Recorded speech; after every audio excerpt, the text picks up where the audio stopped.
donde justamente se menciona este icono que dice preguntas y respuestas. El día de hoy, por lo tanto, entonces vamos a saludar y vamos a presentar a las personas que nos están acompañando. Tenemos hoy día el gusto de contar con la presencia de 3 panelistas, quienes han trabajado en temas relacionados con situaciones de vulnerabilidad desde los ámbitos del Estado, las organizaciones de ayuda humanitaria y la investigación y la academia, a quienes vamos a presentar a continuación. Está con nosotros Isabel Altuve. Ella es gerente del área Ecuador del Consejo Noruego para Refugiados. Isabel es psicóloga con maestría en psicología clínica y estudios de posgrado en Derechos Humanos y Derecho Internacional de los Refugiados, y en formación docente universitaria. En sus 15 años de experiencia profesional, se ha desempeñado como psicóloga en la atención a personas refugiadas, a personas víctimas de violencia basada en género y a personas con problemas de adicción en organizaciones locales en Venezuela. Además, ejerció como docente universitaria. A lo largo de 7 años se desempeñó en roles como asistente nacional de programas, coordinadora y directora nacional en la organización no gubernamental internacional Hayas en Venezuela y Panamá, liderando proyectos de respuesta integral a población refugiada. Asimismo, desde octubre del 2017 es gerente en el Consejo Noruego para Refugiados en Ecuador, organización en la que lidera programas y proyectos de ayuda humanitaria y respuesta a la población refugiada y migrante vulnerable, mediante la ejecución de las competencias de asistencia legal, educación, agua y saneamiento y alojamiento e infraestructura. Bienvenida, Isabel, a este espacio. También tenemos a María Elena Rodríguez. Ella es investigadora social y consultora en temas de interseccionalidad en el ámbito educativo. Ella es psicóloga graduada en la Pontificia Universidad Católica del Ecuador, con maestría en psicología social e intervención psicosocial y maestría en psicoanálisis. Es consultora, académica e investigadora social con amplia experiencia en diseño metodológico y técnicas de levantamiento y análisis de información cualitativas y cuantitativas y evaluación de políticas públicas y proyectos de corte social en temas de derechos humanos, género y abordaje integral de la violencia de género, inclusión social, educación, salud pública y rehabilitación social. Es fundadora de Plural Consultora, firma ecuatoriana dedicada a la investigación social aplicada, desarrollo de proyectos de intervención psicosocial y diseño de política pública en temas de desarrollo e inclusión social. Ha participado como consultora y asesora del Ministerio de Educación para proyectos como la construcción de rutas y protocolos de actuación frente a casos de violencia, el modelo de consejería estudiantil, orientación vocacional y evaluación del modelo de los departamentos de consejería estudiantil DECES. Bienvenida, María Elena, también a este espacio con nosotras. Y finalmente tenemos a Sebastián Salazar, que ya está aquí con nosotros. Él es el director de Educación para la Democracia y el Buen Vivir del Ministerio de Educación. Es sociólogo con especialidad en Ciencias Políticas de la Universidad Central del Ecuador.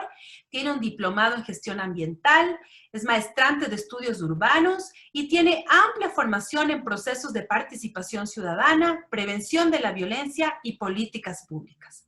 Ha sido asesor de varias instituciones públicas, como el Ministerio de Educación, Municipio de Quito, Asamblea Nacional, así como consultor de gobiernos autónomos y de multilaterales en procesos sociales de educación, participación ciudadana, interculturalidad, género y ambiente. Actualmente está a cargo de la Dirección Nacional de Educación para la Democracia y el Buen Vivir, ¿sí? Y tiene bajo su responsabilidad los procesos de prevención, promoción, atención, seguimiento y restitución de derechos en el sistema educativo nacional, así como los departamentos de consejería estudiantil. Bienvenido, Sebastián, también a este espacio. Bueno, entonces, este webinario llamado Sensibilízate para entender a las personas en situaciones de vulnerabilidad, como ya lo habíamos mencionado antes, nos va a permitir debatir sobre las condiciones que hacen que una persona se encuentre frente a situaciones complejas y que por lo tanto requiere de una atención especializada. Entonces, para entender las diferentes situaciones de vulnerabilidad que contempla el Acuerdo 025A, es bueno partir por entender de qué se tratan y qué implican. Entonces, vamos a dar inicio a este conversatorio y me gustaría empezar por preguntarle a María Elena, quien ha sido parte de la construcción de este curso, ¿qué son las situaciones de vulnerabilidad y por qué las estamos considerando desde educación? María Elena, por favor. Listo, muchas gracias. Voy a partir yo. Esta pregunta que comentas, Fernanda, es bastante importante porque además ocupa un lugar central en el curso de formación que es Sensibilízate. Estamos destinando justamente un módulo entero para meternos y adentrarnos a qué son esto de las situaciones de vulnerabilidad. Y para comprenderlas mucho mejor y también entender de qué manera se las aborda desde el contexto educativo, es útil también partir primero por entender qué es la vulnerabilidad, saber qué significa esto de sentirse vulnerable. Y en realidad, si es que entramos desde esta mirada de sensibilización, todos en algún momento de la vida nos hemos sentido vulnerables, ¿no? La vulnerabilidad adopta diferentes formas dependiendo de la causa que las genera o también de las consecuencias que pueden tener en las personas. Por ejemplo, las personas nos podemos sentir vulnerables ante un desastre natural, frente a un terremoto, un incendio.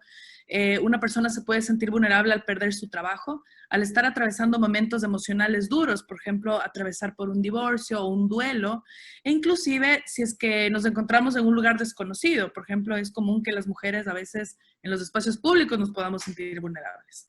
Sobre todo en este tiempo de pandemia hemos podido experimentar cómo la vulnerabilidad está presente en diferentes facetas de nuestras vidas. La emergencia sanitaria nos ha hecho vivir esto de una manera masiva, ¿no? Todas las personas hemos tenido que afrontar cambios que nos han hecho sentir esto de la vulnerabilidad. Y si pensamos que tienen en común todos estos ejemplos, es que son situaciones que de alguna manera nos hacen sentir más débiles, susceptibles a ser afectados o afectadas y sobre todo sin la capacidad de poder responder. Afecta mucho la vulnerabilidad nuestra capacidad de respuesta, ¿no? Entonces, cuando hablamos de vulnerabilidad, hablamos de ese riesgo que tenemos de sufrir frente a un peligro o frente a una situación amenazante. Inclusive la palabra vulnerabilidad proviene de estos términos que es vulnus y herida, ¿no? Significa que hay probabilidades de sentir un daño, probabilidades de que salgamos heridos. De ahí que podemos avanzar a partir de este análisis de lo que es la vulnerabilidad a entender qué son las situaciones de vulnerabilidad. Entonces ocurre que en nuestra sociedad hay personas o hay grupos de personas que están atravesando condiciones que pueden ser personales, pueden ser económicas, sociales o también políticas, que les impide responder adecuadamente frente a una situación de riesgo. Estas situaciones de vulnerabilidad implican también muchas consecuencias que pueden ser biológicas, psicológicas, sociales, entonces afectan muchas facetas de la vida de las personas. Algo también que las caracteriza es que no son necesariamente permanentes. Es importante recalcar que estas situaciones, o cuando hablamos de estas situaciones, estamos hablando de condiciones que no necesariamente se van a mantener en toda la vida, sino que pueden cambiar. Justamente si es que pensamos en maneras de llevar a cabo un acompañamiento o si es que prestamos los recursos necesarios y nos enfocamos, por ejemplo, en el empoderamiento de las personas, no victimizándolas, podemos apuntar a que estas personas de alguna manera superen estas experiencias y estos estados de vulnerabilidad, superen estas adversidades y puedan sacar un aprendizaje positivo de estas experiencias por las que han atravesado. Entonces, cuando pensamos ya en el contexto educativo, estas situaciones que pueden estar relacionadas con la pobreza, con la violencia, con la dificultad de acceder a servicios, a no tener seguridad, por ejemplo, el no tener documentación, el no contar con papeles, etcétera, son diferentes experiencias que pueden responder a situaciones de vida que son duras, ¿no? Que son complejas, dramáticas, dolorosas, y la idea es ver cómo las podemos abordar desde educación, porque también topan el ámbito educativo, es decir, pueden afectar la manera como se accede y también pueden afectar la permanencia de las personas en el sistema educativo. Muchísimas gracias, María Elena. Creo que ha sido fundamental esta introducción que tú nos has hecho relacionada con qué son estas situaciones de vulnerabilidad, ¿no? Y tú has mencionado que son estos momentos, estas situaciones que nos hacen sentir más débiles y que afectan nuestra capacidad de respuesta. Y creo que por eso es tan importante que ahora reflexionemos sobre estas, ¿no? Y también algo que nos ha parecido interesante, lo que tú mencionas, es que pueden estas no estar a lo largo de nuestras vidas, sino en algunos momentos determinados, pueden no ser permanentes.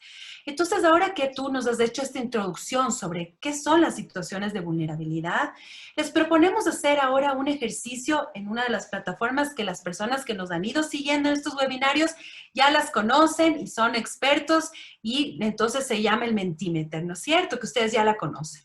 Pues pedimos por favor entonces que vayan al chat, ahí van a ver ahora un link que les vamos a compartir y les vamos a solicitar que puedan por favor por un momento a pensar un ratito, acordarse un ratito o detenerse un ratito a pensar en algún momento de sus vidas personales en que se hayan sentido vulnerables. Una situación que les haya ocurrido en donde sintieron esa vulnerabilidad, esta sensación que mencionaba María Elena, que nos hace sentirnos débiles y que afecta nuestra capacidad de respuesta, ¿sí?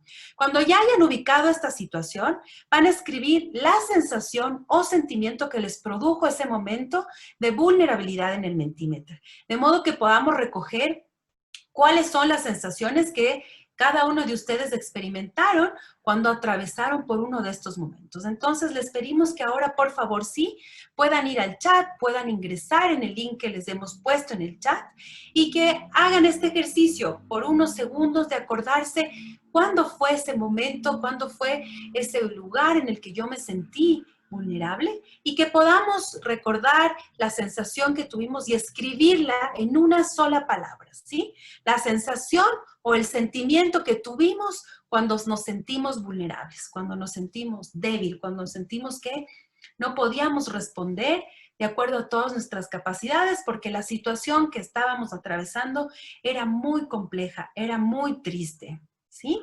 Entonces nos vamos a dar unos segundos para que por favor puedan ir ustedes respondiendo. Es importante que nos dejen saber cuáles son sus sensaciones para también poderlos sentir cerca en este proceso de formación que estamos teniendo con ustedes. Yo, mientras tanto, voy a mirar cómo están respondiéndonos ustedes en esta plataforma. Vamos a mirar cuántas personas ya nos han respondido antes de que yo pueda compartir. Excelente. Voy a compartir entonces un ratito mi pantalla para que justamente podamos mirar cuáles han sido sus respuestas ahora en este momento, ¿sí? Y entonces, frente a la pregunta, ¿sí?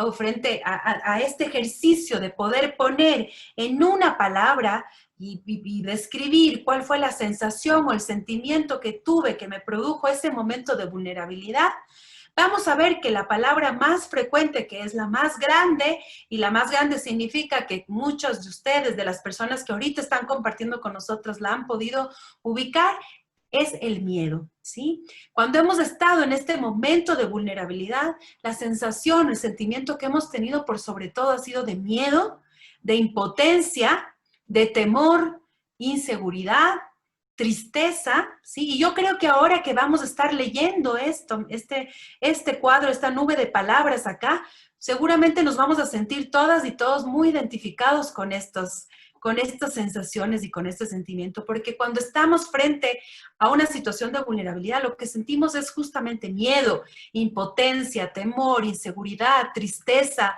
angustia. Aparecen muchas otras también, ¿no? Malestar, vergüenza, confusión, frustración, pánico, me da ganas de llorar, ¿no es cierto?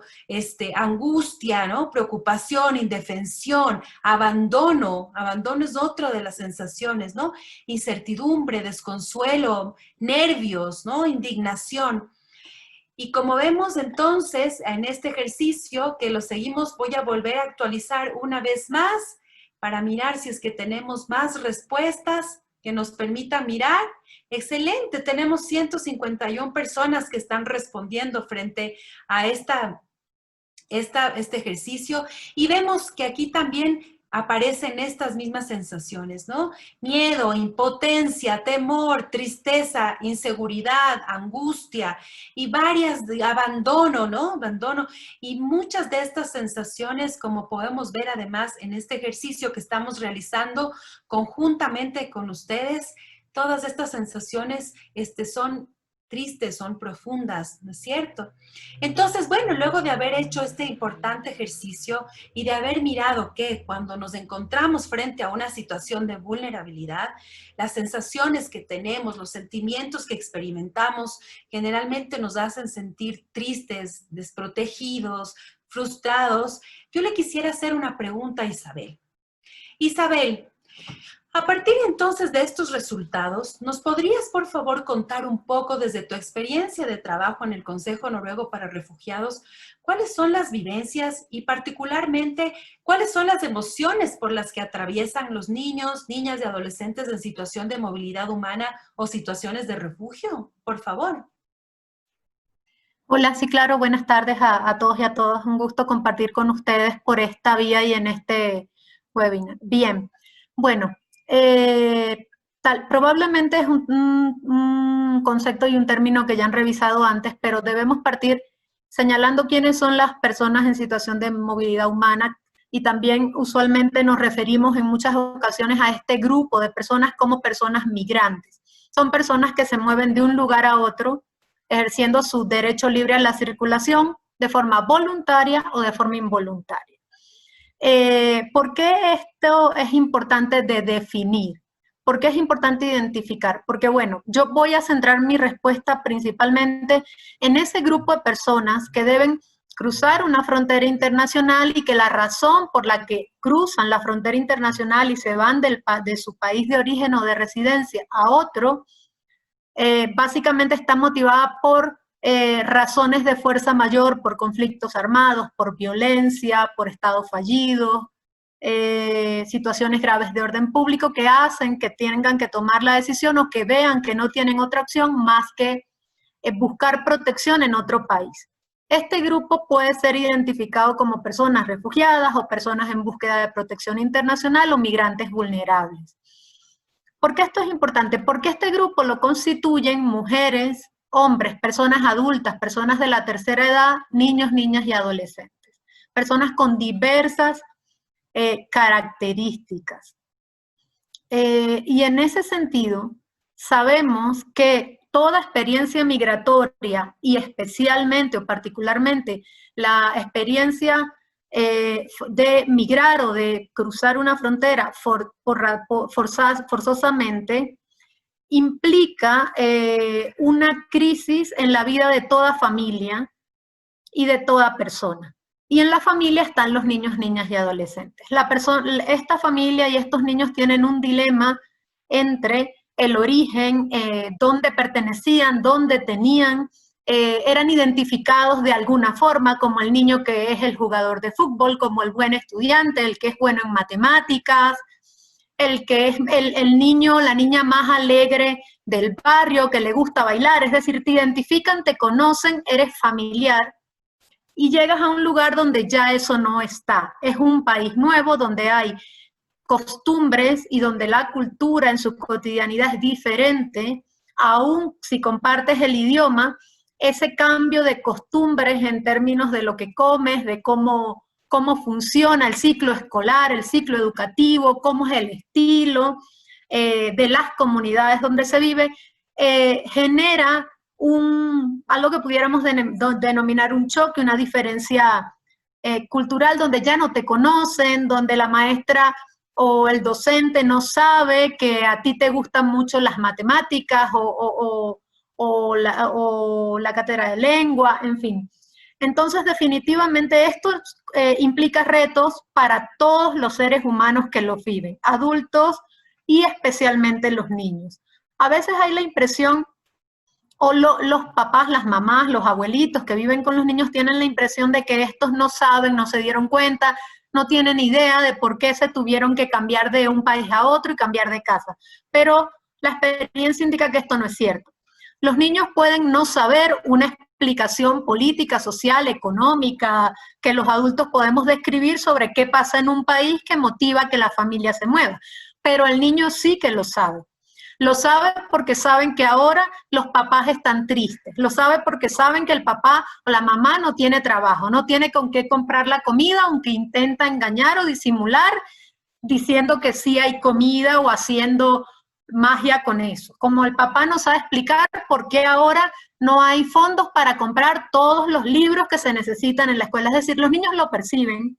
Tal vez no lo expresen como un adulto, pero definitivamente lo perciben. Y esto genera manifestaciones en los niños. Estas manifestaciones son diversas porque cada ser humano es diverso también.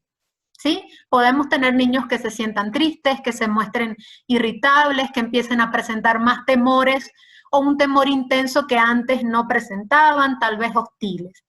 Esto ocurre. Y esto va a ocurrir en todos los ámbitos donde el niño se desenvuelve, en la familia, en la comunidad, en la escuela. Con lo cual, estos tres escenarios son importantes para trabajar con estos niños. Es decir, en la medida que la escuela, así como la familia, pero a propósito del curso y de este seminario, de este webinar, la escuela puede jugar un rol importante. Los compañeros, las compañeras, el personal administrativo, los docentes pueden jugar un rol importante en la integración y en la aceptación de alguien que es diferente culturalmente, pero que definitivamente puede aprender, puede enriquecerse de esta nueva cultura que conoce. Y especialmente los niños tienen la capacidad de poder aprender e integrarse. Entonces, en ese sentido, los niños son uno de los grupos más vulnerables, más expuestos y con los que es muy importante trabajar. Además, es importante decir que en términos, digamos, psicosociales, esto es fundamental. El rol de la escuela, que el niño puede ir a la escuela, pero luego también ir a la escuela es un derecho, ¿sí? Ejercer el derecho a la educación es súper importante y es muy saludable también para el niño e inclusive para el grupo familiar. Claramente, para cerrar, me gustaría comentar que luego tenemos dentro del grupo de niños en situación de movilidad humana un grupo de niños que están todavía en más riesgo, que son los niños que están, o jóvenes, adolescentes que están solos, no acompañados. Si ya a veces es difícil que niños con sus familias, con adultos y adultas que los cuidan, entren al sistema educativo porque a veces desconocen que tienen el derecho o viven en lugares donde no es tan sencillo, en fin. Para estos jóvenes que están no acompañados es todavía un reto más grande. Entonces, estos viven muchos más retos, muchos más riesgos y padecen de manera más intensa las situaciones de vulnerabilidad que María Elena estaba describiendo antes. Entonces, bueno, quería resaltar a este grupo. En este sentido, entender esto es fundamental desde el momento para atender a las familias y a los niños en situación de movilidad humana desde el momento en que hacen una llamada para preguntar cómo es el proceso de matrícula, o van a un distrito, o van al primer día de escuela, o los papás, las mamás o representantes o acudientes van a una reunión en las escuelas. Ahorita todo es virtual, estamos haciéndolo a distancia, pero todos confiamos en que eventualmente vamos a tener este sistema, pero también el sistema presencial, y sí podemos hacer desde cada uno de los lugares donde estamos la diferencia en el gesto y la voluntad para ayudar a integrar y a que estos niños que no solo tienen el reto de integrarse en la escuela, sino en la comunidad, al igual que sus familias. Esto compartiría. Muchísimas gracias, Isabel. Es muy importantes tus reflexiones en relación también a poder identificar que estos niños, estas niñas, estos adolescentes que estamos mirando, que se encuentran en situaciones de movilidad humana, están atravesando esta nueva forma de vida, no porque realmente lo quisieron, sino porque se vieron forzados a hacerlo. Es algo que tú manifiestas que es importantísimo entender y que hay que hacer esta diferenciación, y es que las personas que se encuentran en estas situaciones es porque han sido forzados a atravesar esta situación, y muchas veces, como tú decías, hay un cambio de costumbres, un cambio de contexto, es llegar a otra realidad que a veces hablamos distinto, nos comunicamos de manera diferente, utilizamos palabras distintas también para decir o mencionar ciertos temas que en otros contextos podrían parecer que son ofensivos, pero en realidad es simplemente otra forma de vivir, ¿no es cierto? Otra cultura. Y tú has traído también a colación un tema que justamente estamos viviendo ahora en el país, que son los niños y las niñas que migran y que no tienen un acompañante. Y que en ese trayecto, ¿sí?, de llegar desde sus países de origen a un país como el nuestro, un país que acoge a muchas de estas personas, en ese trayecto sufren muchos vulneraciones a sus derechos, ¿no? Son víctimas de violencia, son víctimas de violencia física, de estafa, y se enfrentan a problemas muy graves. Entonces, muchísimas gracias por traernos este análisis tan importante que tú mencionas y también por hacer esta invitación a que podamos mirar que a pesar de que parecería que los niños y las niñas no se dan cuenta, están percibiendo todo, están percibiendo esa tristeza, esa angustia, esa desolación muchas veces que vemos en estas personas que han tenido que atravesar por una situación forzada como es la migración, ¿no es cierto? Muchísimas gracias, Isabel. Y en ese sentido yo le quisiera preguntar ahora a Sebastián, y Sebastián, según tu experiencia, ¿cuáles son algunas de las formas de discriminación o vulneración que afrontan estos niños, niñas y adolescentes en el ámbito educativo? ¿Qué pasa en las escuelas? Por favor, ¿podrías comentarnos? Claro que sí, y primero quiero saludar la invitación que nos han hecho de parte de Plural, pero también de parte de las organizaciones que están en este importante tema del Sensibilízate. Como ustedes conocen, estamos trabajando en esto en conjunto y es muy importante para nosotros este espacio para poder también mencionar lo que la Dirección Nacional de Educación para la Democracia y el Buen Vivir y el Ministerio de Educación están trabajando en este tema. Yo quisiera iniciar desde una perspectiva importante y es decir, y resaltar lo que ya han dicho también en este espacio anteriormente, y es que los niños, niñas y adolescentes son sujetos de derechos. Esto es mucho más que un cliché, yo lo insisto mucho porque nos da una perspectiva importante para el abordaje de todo lo que significan los procesos de derechos. Es decir, como son sujetos de derechos, pueden ejercer derechos, los ejercen y tienen esa capacidad. Esto es importante. La otra entrada que quisiera yo tener para contar estas experiencias en el sistema educativo es que la escuela, toda la comunidad educativa, es el reflejo de una sociedad. ¿Sí? En la escuela se reflejan algunas cosas que están pasando en la sociedad y en la sociedad tenemos los mismos casos que quizá en la escuela toman algunos matices, pero tenemos casos de violencia, tenemos uso y consumo, comercialización de sustancias sujetas a fiscalización, tenemos embarazo, maternidad y paternidad adolescente, tenemos acoso escolar, tenemos discriminación, que un poco viene al tema, ya lo profundizaré. Tenemos ahora en mecanismos ya telemáticos cyberbullying y algunas otras riesgos que también se derivan de los temas virtuales, del tema del uso de la computadora, de las redes sociales, de los mismos teléfonos celulares.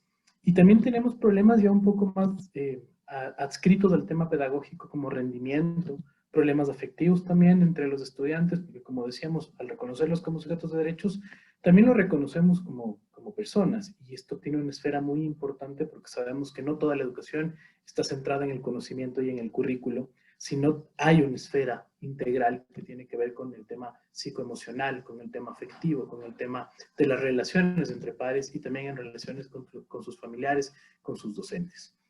En ese marco hay estas vulneraciones que sí se están dando en el sistema educativo. Nosotros nunca hemos tenido el afán de tapar esto o tapar el sol con un dedo, sino más bien responsablemente afrontar estos temas. Y para eso nosotros tenemos específicamente una posibilidad de acción que tiene que ver con la atención y seguimiento de estos casos. Y las líneas de acción ahí tienen que ver con violencia sexual, que es uno de los temas que quizá toma mayores connotaciones en el sistema educativo. Tenemos alrededor, tenemos un número lastimosamente muy alto de temas de agresiones sexuales.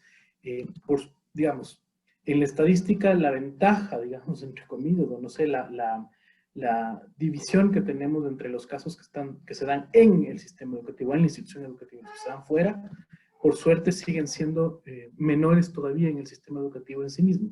Sin embargo, las denuncias sí se las toma desde el sistema educativo. Es decir, los denunciantes, cuando tienen violencia en casa, por ejemplo, la denuncia la ponen en el sistema educativo. El otro tema es esta valoración individual, familiar e institucional, ¿no es cierto? Hay ahí también unas relaciones que suelen generar algunos tipos de problemáticas, también adscritas a todo este problema, la violencia sexual, el cyberbullying, el acoso, los problemas afectivos, incluso también los temas de drogas, ¿cierto? Y luego lo que hacemos nosotros es poner a nuestros departamentos de consejería estudiantil, que este es un elemento muy importante que seguramente lo voy a tocar a lo largo de la exposición de hoy en algunos espacios, tenemos ahí a nuestros garantes de derechos para quienes además hacen el acompañamiento de estos temas, ¿sí?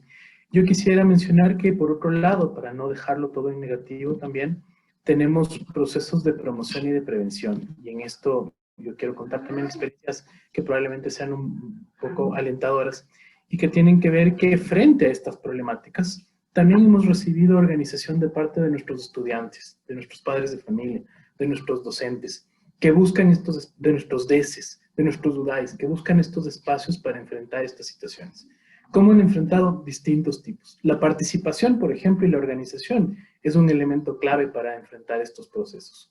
Tenemos consejos estudiantiles que se han organizado para trabajar en torno a, por ejemplo, lo que es el recorrido participativo. Ustedes deben conocer esta metodología que es una sensibilización y abordaje de temas de la problemática de sexo, de género y también de prevención del embarazo adolescente, de violencia sexual entre pares. Es decir, los propios estudiantes entre ellos hablan sobre estos temas y los van abordando.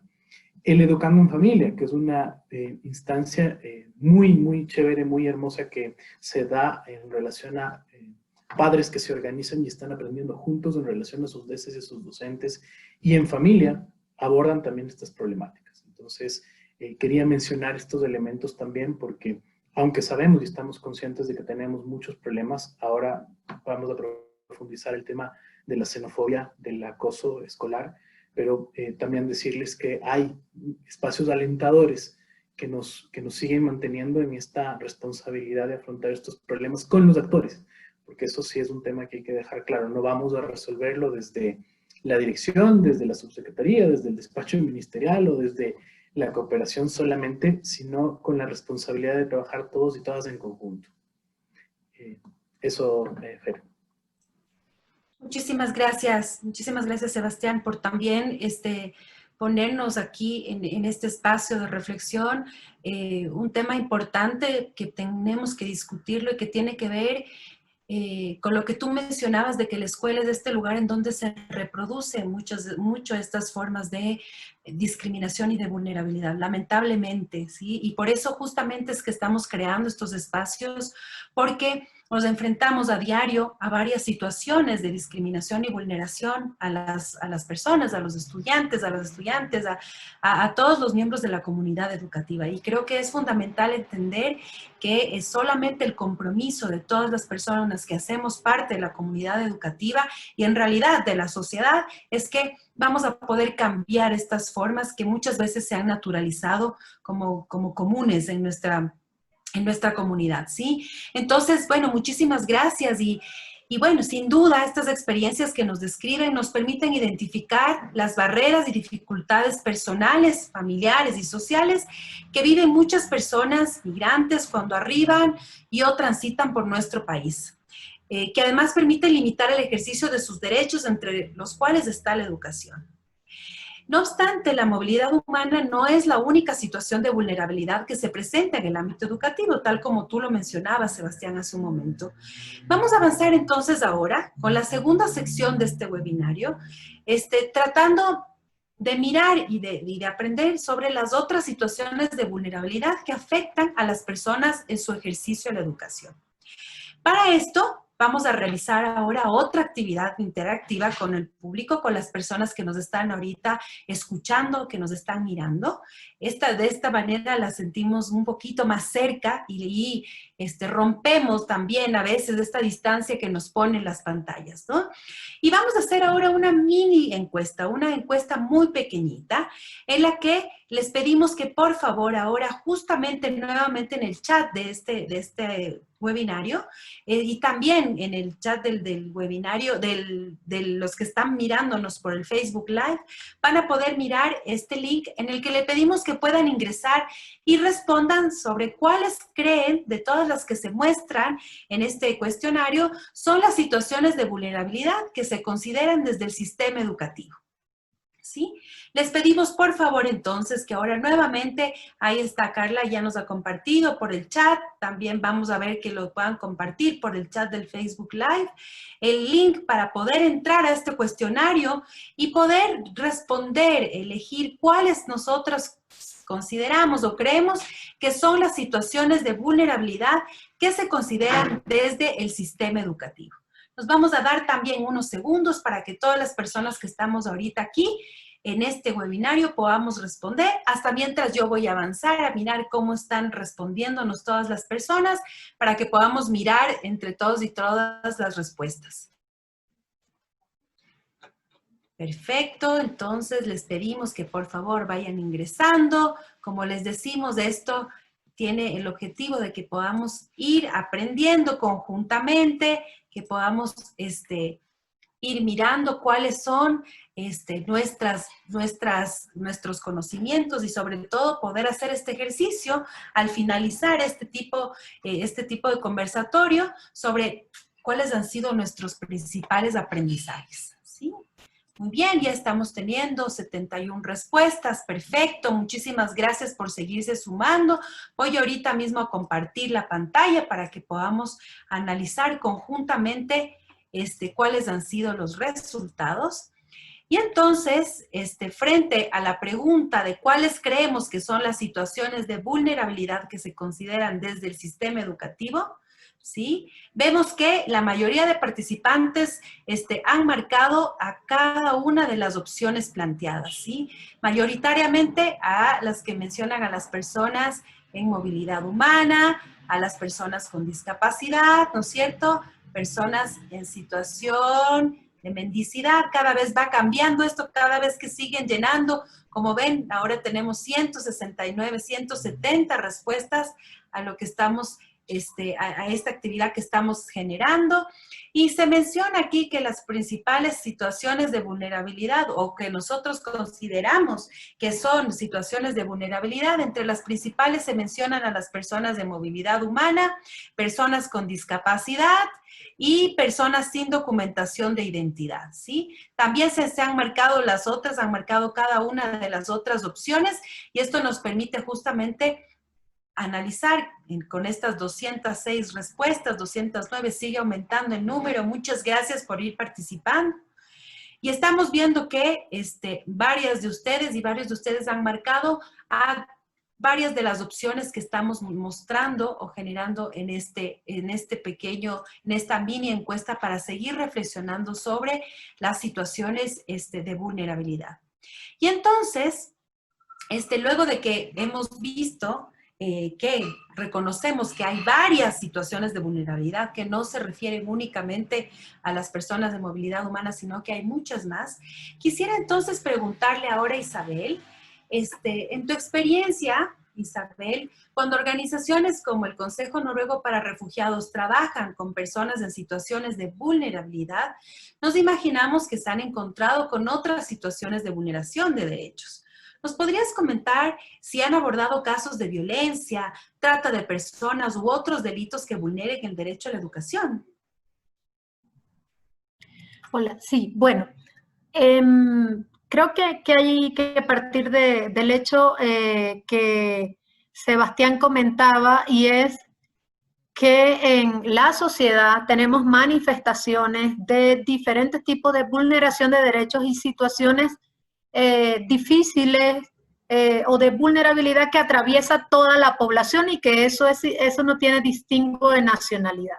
Con lo cual definitivamente las organizaciones no gubernamentales trabajamos y identificamos y conocemos de casos de violencia basada en género, violencia en la familia, trata de personas, sin duda. Sin duda esto ocurre y desde una perspectiva general, es decir, ya no hablando solo de la población en situación de movilidad humana, obviamente tengo que decir que las familias o las personas que atraviesan por este tipo de situaciones tienen unas consecuencias individuales, pero por supuesto viven también unas consecuencias para el grupo familiar y unas consecuencias para los niños de ese grupo familiar. Cuando te encuentras con personas que tienen una situación socioeconómica precaria, difícil, y que además hay una situación de violencia basada en género, de violencia contra la mujer en la familia, y una de las formas de violencia, por ejemplo, es el control de todo lo económico en el hogar por parte, no sé, del hombre que hace parte de esa casa, definitivamente va a tener un impacto en el bienestar de esa familia, en el bienestar de los niños y, por supuesto, en su relación con el acceso a la educación. Yendo más allá, podemos encontrar que hay muchas familias con situaciones de pobreza importante donde alimentarse y tener un lugar para dormir, un lugar donde vivir es prioritario, con lo cual el acceso a la educación se coloca en un segundo lugar porque definitivamente tienen que luchar por sobrevivir. Y esto es un tema que va más allá de la nacionalidad. Es decir, es un tema al que podemos vernos expuestos todos y todas, y con lo cual no caracteriza a nacionales de un solo país. Y definitivamente la escuela, las organizaciones, las instancias que existen en un país determinado deberían poder responder y abocarse a este tipo de casos según las competencias que tienen. Por supuesto, por su lado, la institucionalidad pública tiene un rol, las organizaciones no gubernamentales, la sociedad civil otro rol, y las comunidades y las propias familias también son entes activos para la respuesta a estas situaciones: violencia, violencia basada en género, trata, evidentemente. Ahora, no quisiera dejar de comentar aquellos casos, familias o personas que pudiéramos denominar con más de una situación o condición de vulnerabilidad. Es decir, si eres una familia en situación de pobreza extrema, al mismo tiempo hay violencia familiar, hay explotación laboral y un hijo o una hija con discapacidad, por supuesto, como familia, tienes una cantidad, unas necesidades profundas de recibir y grandes, y por supuesto necesitas una intervención también multidisciplinaria y diversa, ¿sí? Y señalo esto porque podemos tener en Ecuador, y de hecho hay familias ecuatorianas en estas lamentables circunstancias que necesitan y merecen acompañamiento, intervención de diferentes sectores. Y por supuesto, también aprovecho para resaltar cómo la población en situación de movilidad humana, las familias en situación de movilidad humana, además de haberse desplazado forzosamente, que ya eso en sí mismo es una situación de vulnerabilidad, en un número importante están con situaciones también económicas precarias, fueron muchas o la mayoría víctimas de violencia en el país de origen, como tú describías, Fernanda. Algunos de ellos, no solo jóvenes, sino de cualquier edad, en el desplazamiento hasta llegar a Ecuador, si habláramos de Ecuador como el país de acogida o receptor, también vivieron situaciones difíciles. Y luego, estando en Ecuador, muchas de ellas pueden tener retos económicos, socioeconómicos, pueden tener familiares con discapacidad, podemos tener situaciones de violencia basada en género, y algo que sabemos hoy por el reporte que se hace a NRC y a organizaciones como el Consejo Noruego para Refugiados, que muchas mujeres están expuestas a explotación, a trata de personas, explotación sexual y también explotación laboral o servilismo. Entonces, en este sentido, quiero decir que todos los grupos que son especialmente vulnerables porque confluyen diferentes situaciones de vulnerabilidad deben ser la prioridad sin distinción de nacionalidad. Y otra vez, el tema de dar la oportunidad o facilitar por los programas que implementa el Ministerio de Educación, los programas sociales también de públicos, el apoyo que tienen para dar las propias comunidades, las propias iglesias, la sociedad civil, las ONGs, o sea, todas estas familias definitivamente son prioritarias, y si se facilita el enlace entre estas familias especialmente vulnerables y el acceso a la escuela, se está potenciando un elemento de protección sumamente importante. O sea, la escuela es un factor de protección que lo entendemos individualmente cuando hemos crecido y nos dimos cuenta de la diferencia que eso hizo.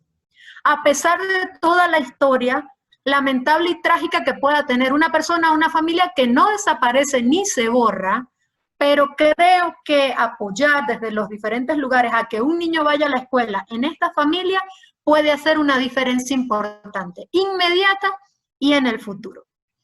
Bueno, creo que esto podría ser mi intervención. Muchísimas gracias, Isabel.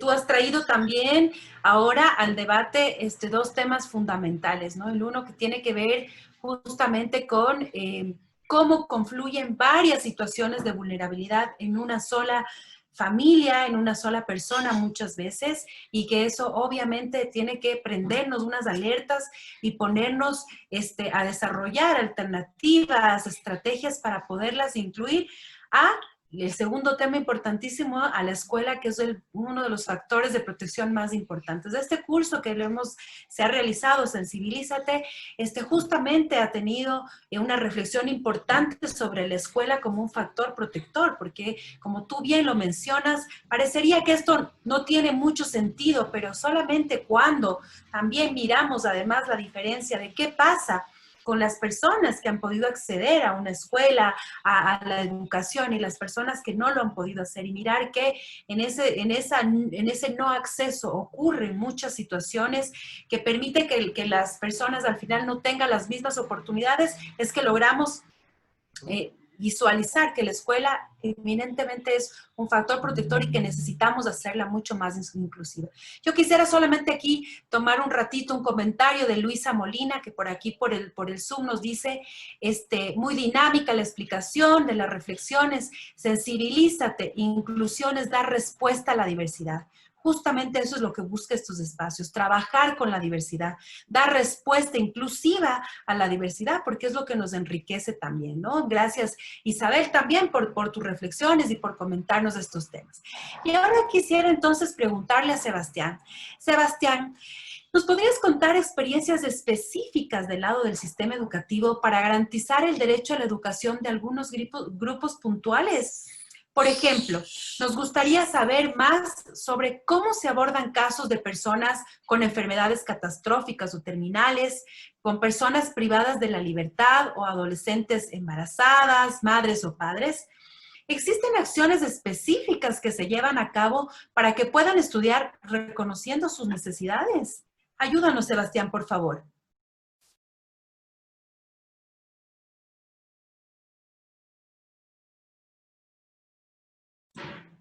Estás con el micrófono apagado, Sebastián. ¿Puedes activarte, por favor?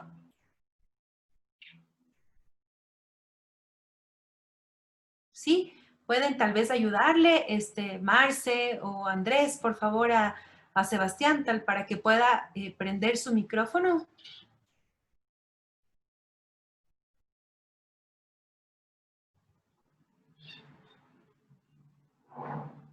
¿Sí? ¿Puedes, Sebastián?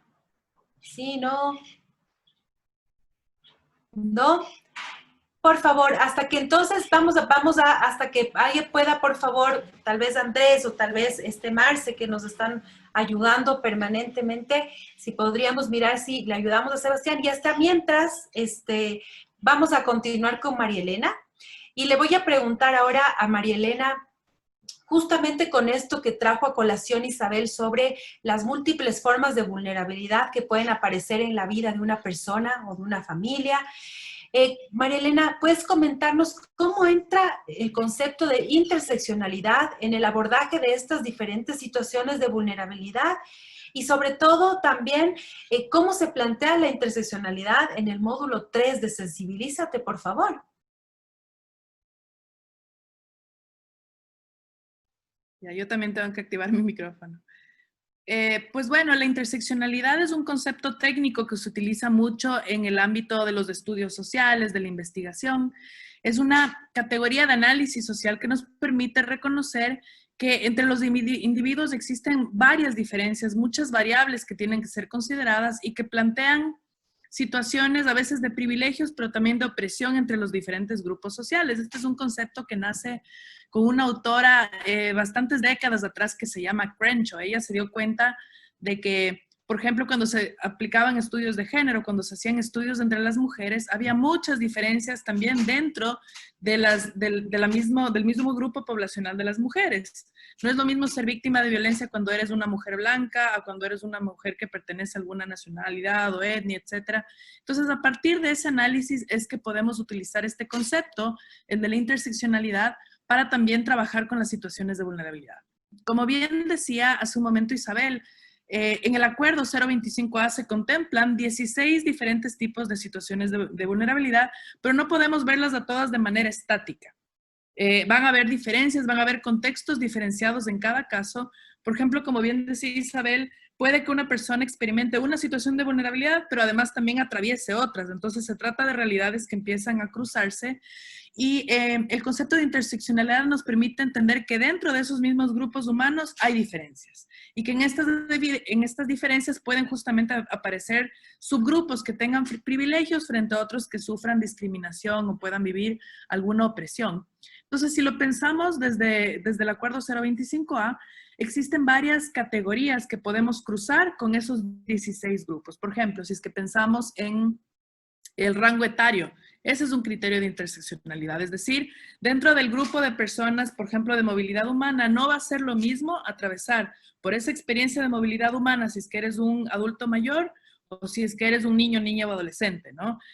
También, por ejemplo, si es que pensamos en el fenómeno de la violencia de género, por ejemplo, es un fenómeno que afecta a muchas mujeres, pero no va a afectar de igual manera a una mujer que se autoidentifique como afro en comparación a una mujer, por ejemplo, blanca, una mujer que tenga un alto nivel de ingresos versus una mujer que tenga un bajo nivel de ingresos. Entonces, esto nos permite que dentro de los mismos grupos, cuando nosotros analicemos estas situaciones de vulnerabilidad, podamos determinar diferentes grados de vulnerabilidad.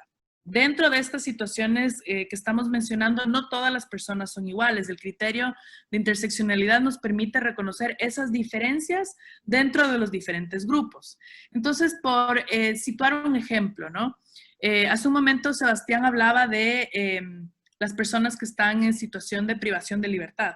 Si es que yo considero el contexto de un ámbito de rehabilitación social y tengo a dos personas que están ahí, a dos privados de libertad, y los dos tienen problemas de consumo de droga, por ejemplo.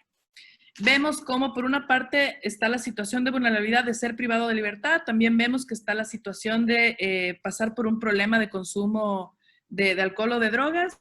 Y si es que, por ejemplo, pensamos en que uno tiene una orientación sexual que es mal vista y que a partir de eso es excluido, recibe discriminación, pero que el otro quizá no tiene esa orientación sexual diferente, sino que es, digamos, heterosexual, aparecen estas diferencias, ¿no? Entonces, es interesante cómo en el curso de Sensibilízate consideramos esta variable, hacemos varios ejercicios con los participantes para poder ver de qué manera esto de la interseccionalidad nos permite ver que hay mayores y menores grados de vulnerabilidad.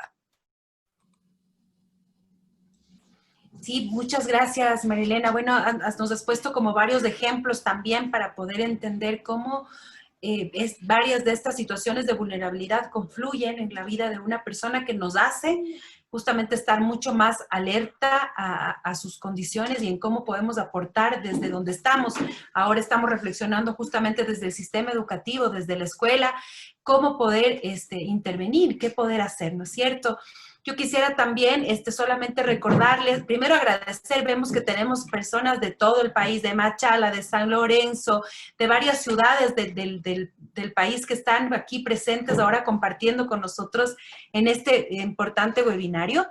Y también antes de volverle a preguntar a Sebastián, que espero que ahora sí, Sebastián, ya esté súper bien el micrófono. Quisiera también recordarles de milagro, ahí también nos dicen, qué bueno, bienvenidas, bienvenidos. Recordarles que si tienen preguntas, por favor, no duden en escribirlas en este icono de preguntas y respuestas que aparece en la parte inferior de su Zoom, porque estas las estamos recopilando y sistematizando para poderlas en un momento retomar, ¿sí? Entonces, ahora quisiera, por favor, también por retomar la pregunta que era para Sebastián y decirle, Sebastián, ¿Nos podrías entonces contar estas experiencias que veíamos ahora desde el sistema educativo, que tú además trabajas en una de las direcciones más importantes que tiene el sistema educativo y también una de las que siempre están ahí en fuego, ¿no? Las que reciben como muchos de estas situaciones de vulnerabilidad. Y nos podrías, por favor, entonces contar, ¿cuáles han sido estas experiencias que han permitido garantizar el derecho a la educación de algunos grupos puntuales, ¿no? Nos gustaría saber sobre cómo se abordan casos de personas con enfermedades catastróficas o terminales, con las personas privadas de libertad, con adolescentes embarazadas. Lamentablemente, nuestro país es uno de los países con los índices más altos de embarazo en adolescentes en la región y en el mundo seguramente. Es necesario la educación integral de la sexualidad en nuestras instituciones educativas y entonces, ¿cuáles son estas alternativas que hay también para las adolescentes embarazadas, madres o padres? ¿Existen acciones específicas que se llevan a cabo para que puedan estudiar reconociendo sus necesidades? Ayúdanos, por favor, Sebastián. Claro que sí, Fer. Primero, mil disculpas. Hoy no ha sido el día de Zoom.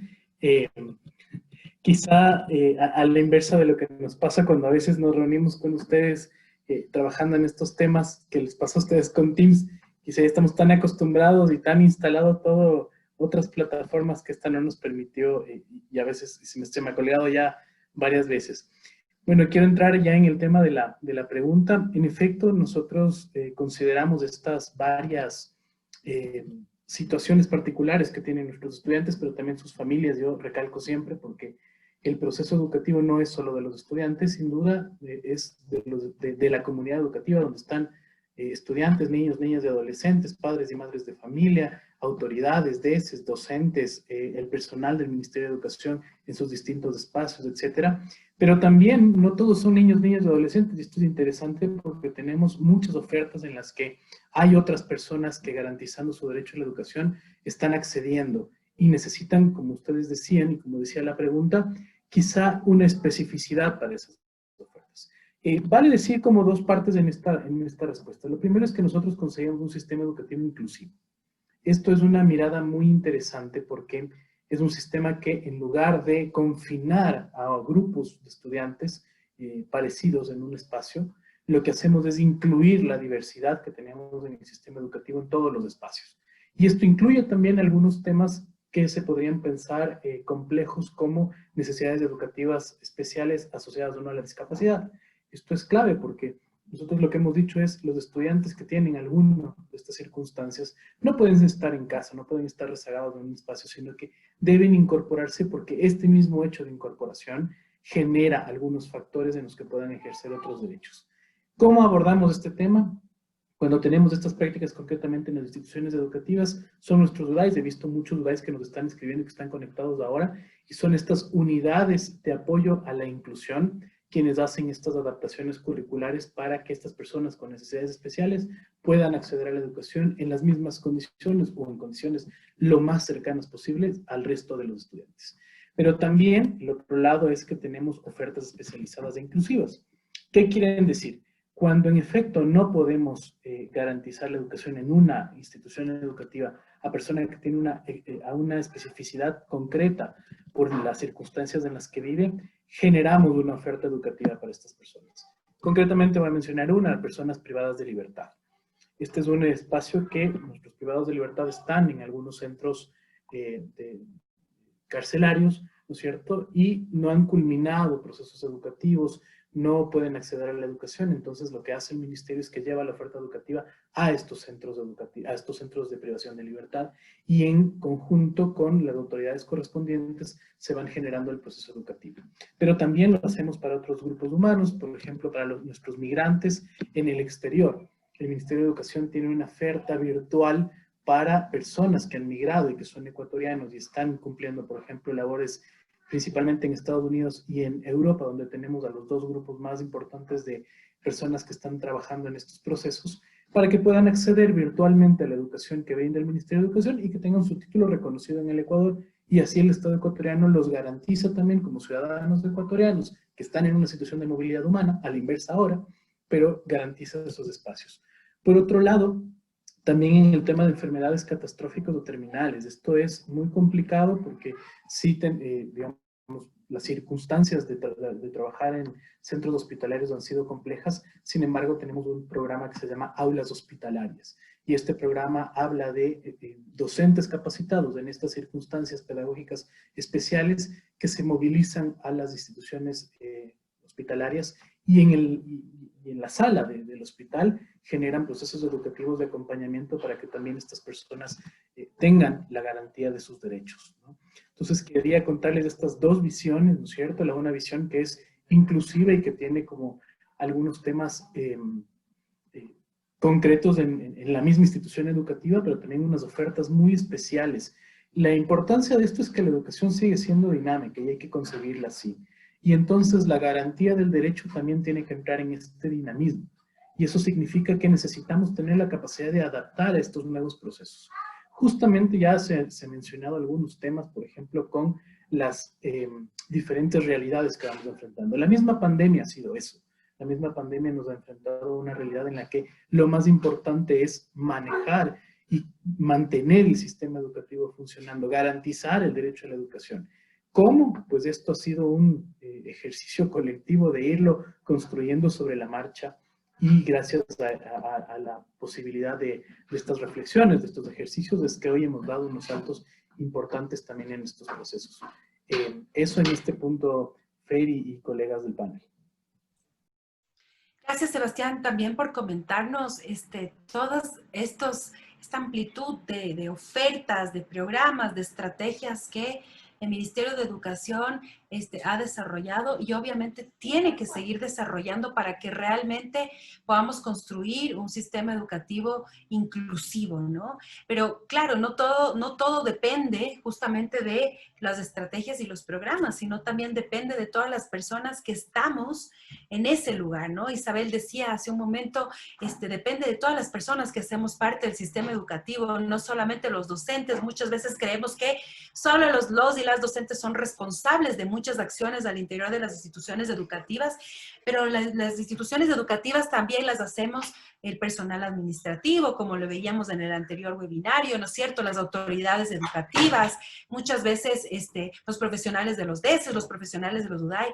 Y es importante entender que varias de estas situaciones de vulnerabilidad que van confluyendo en la vida de nuestra sociedad y de nuestros estudiantes tienen que ser abordadas en las instituciones educativas. Tenemos que saber siempre que hay que dar la oportunidad de que puedan ser incluidos, de que tengan la posibilidad de seguir estudiando de acuerdo a sus necesidades.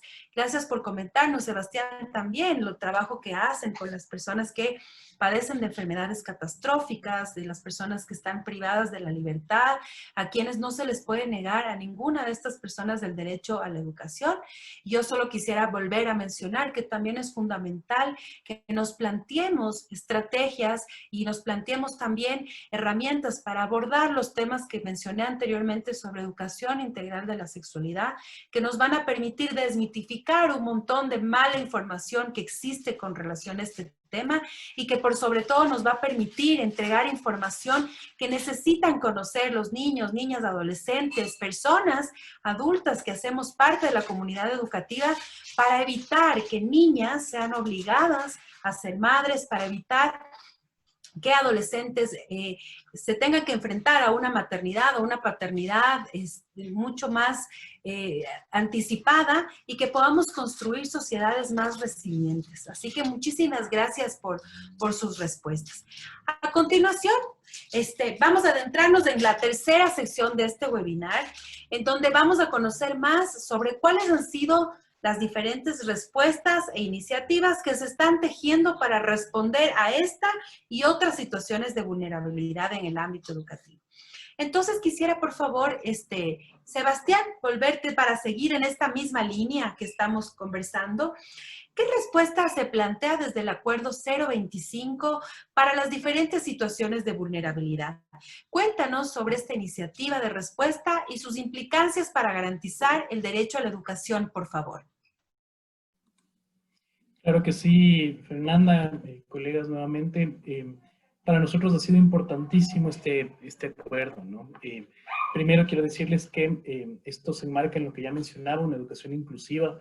El Ecuador promueve la educación inclusiva y considera la diversidad de los estudiantes, de los y las estudiantes, como una situación enriquecedora en el aula. Esto es clave porque ha sido el enfoque con el que hemos entrado para este acuerdo ministerial.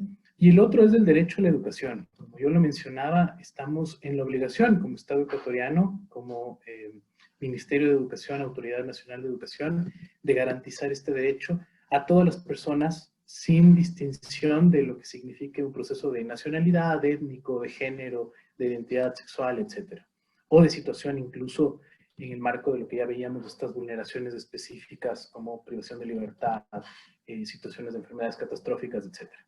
Entonces, este acuerdo ministerial, el 25A, se permite hacer una armonización constitucional con la normativa secundaria, ¿no es cierto? Es decir, parte de estos premisas constitucionales del derecho a la educación, de la inclusión, de la igualdad entre las personas, y lo que hace es actualizar procesos administrativos e informáticos. Quizás esto suena muy complejo, pero en la práctica es eliminar barreras concretísimas que tiene el sistema educativo para el acceso de personas de situación de movilidad humana. Y esto ha sido uno de los elementos en los que nos hemos centrado muchísimo para trabajar. El primer elemento de este acuerdo ministerial tiene que ver con el acceso y la continuidad en el Sistema Nacional de Educación, es decir, garantizar, en efecto, el derecho a la educación de niños, niñas y adolescentes, independientemente de su situación.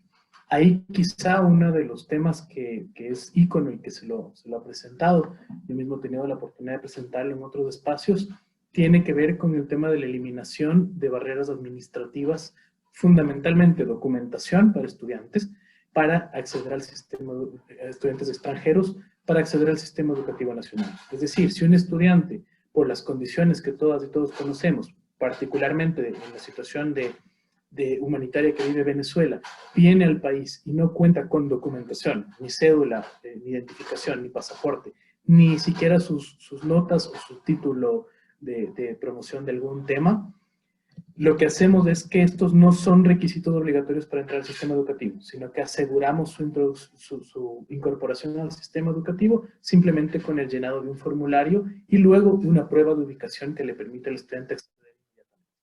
Esto ha sido uno de los elementos fundamentales, como garantizamos. El segundo es una atención a la población en condición de vulnerabilidad. Como ya lo mencionaba Isabel también, María Elena también lo ha mencionado ya con el acuerdo, hay estas personas que ya sufren una vulneración o sufren una vulnerabilidad al tener que emigrar, tienen unas situaciones muy complejas que siempre están muy adscritas a este proceso. Por ejemplo, el tema de no tener salarios dignos, el no tener cobertura de salud, el tener que movilizarse a menudo, el no tener un empleo estable, el no tener acceso a alimentación. Y estas son situaciones de vulneración que detonan otros aspectos como, por ejemplo, la violencia intrafamiliar, la trata y tráfico, el tema del fenómeno socioeconómico de las drogas, etc. Y entonces, en el marco de esta vulneración o de esta condición de vulnerabilidad, el Ministerio de Educación hace un seguimiento particular con sus departamentos de consejería estudiantil, un seguimiento psicosocial. Además, en este seguimiento se han incorporado metodologías específicas de prevención que las hemos trabajado con ACNUR, UNESCO y UNICEF y apoyo de otras organizaciones de la sociedad civil. Aquí hay algunos temas importantes que se están logrando todavía porque este es un proceso que no lo hemos cerrado, es decir, esto no está terminado. Nosotros queremos mencionar que este es un proceso, como ya lo mencionaba, dinámico y estamos encontrando también ya estas dificultades quizá ya en los elementos de operatividad del acuerdo ministerial. Y esto significa que, aunque contemos con esta normativa, aunque contemos con esta eliminación de las barreras, probablemente los operadores ya del proceso todavía no están en las condiciones de conocerlas, de estar sensibilizados y de cumplir con todas las expectativas. Por eso mismo es que estos espacios, este espacio en particular, el de Sensibilízate, tiene esa finalidad. Sensibilizar a la comunidad educativa, pero no solo a los docentes, a los DECES, a los UDAI,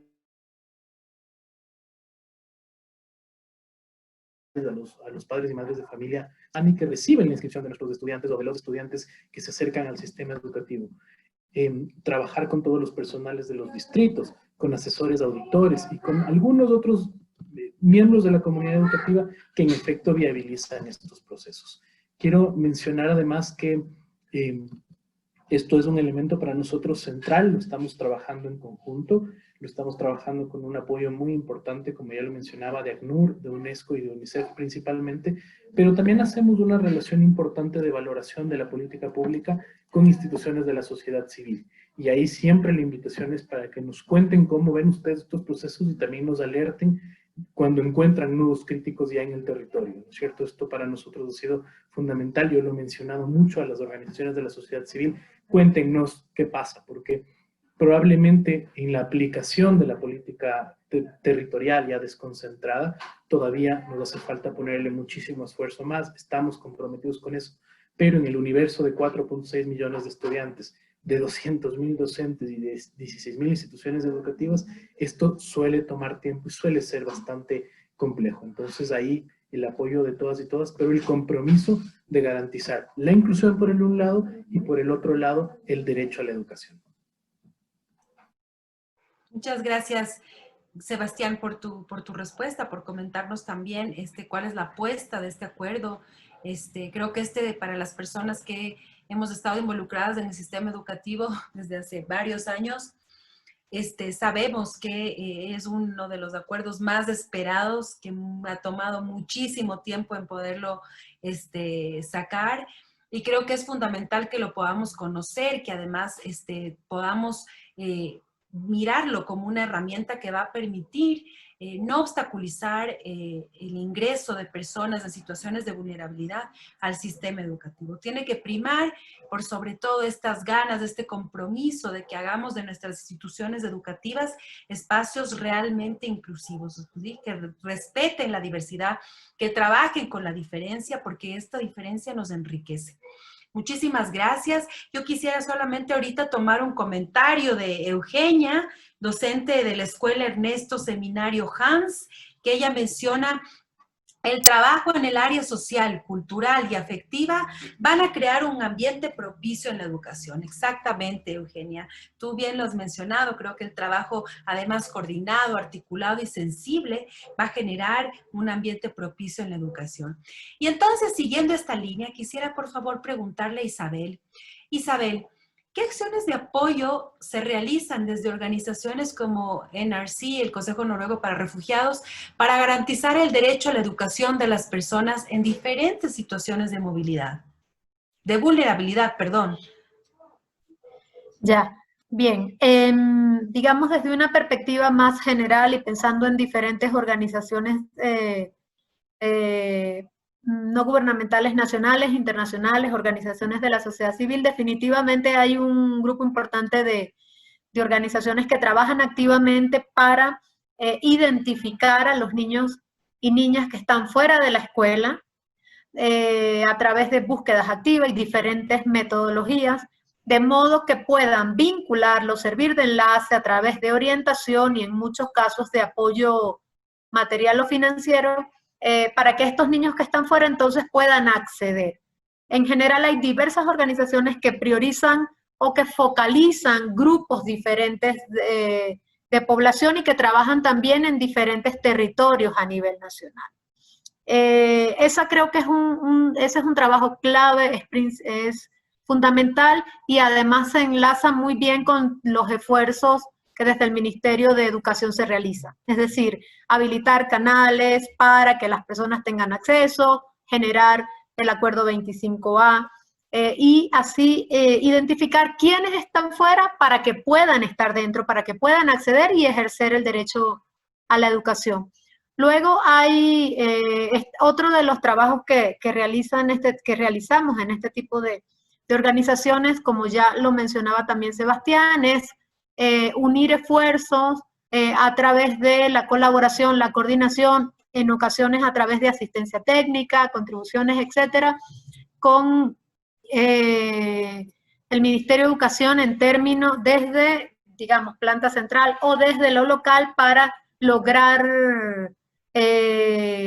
difundir la importancia del acceso a la educación, del derecho a la educación y generar muchas veces herramientas que ayuden a la población. Específicamente, el Consejo Noruego para Refugiados y también otras organizaciones que atienden a población en situación de movilidad humana, trabajamos fuertemente en que esta población, al ser población que no ha vivido en Ecuador por muchos años, la mayoría de ellos, creo que la primera actividad o la primera acción que llevamos es informarles, informar que Ecuador respeta el derecho a la educación, que tiene legislación al respecto, que considera que todos los niños, niñas, adolescentes tienen derecho y que es un derecho que en Ecuador se respeta, independientemente de los retos que puedan existir o las cosas que haya que mejorar.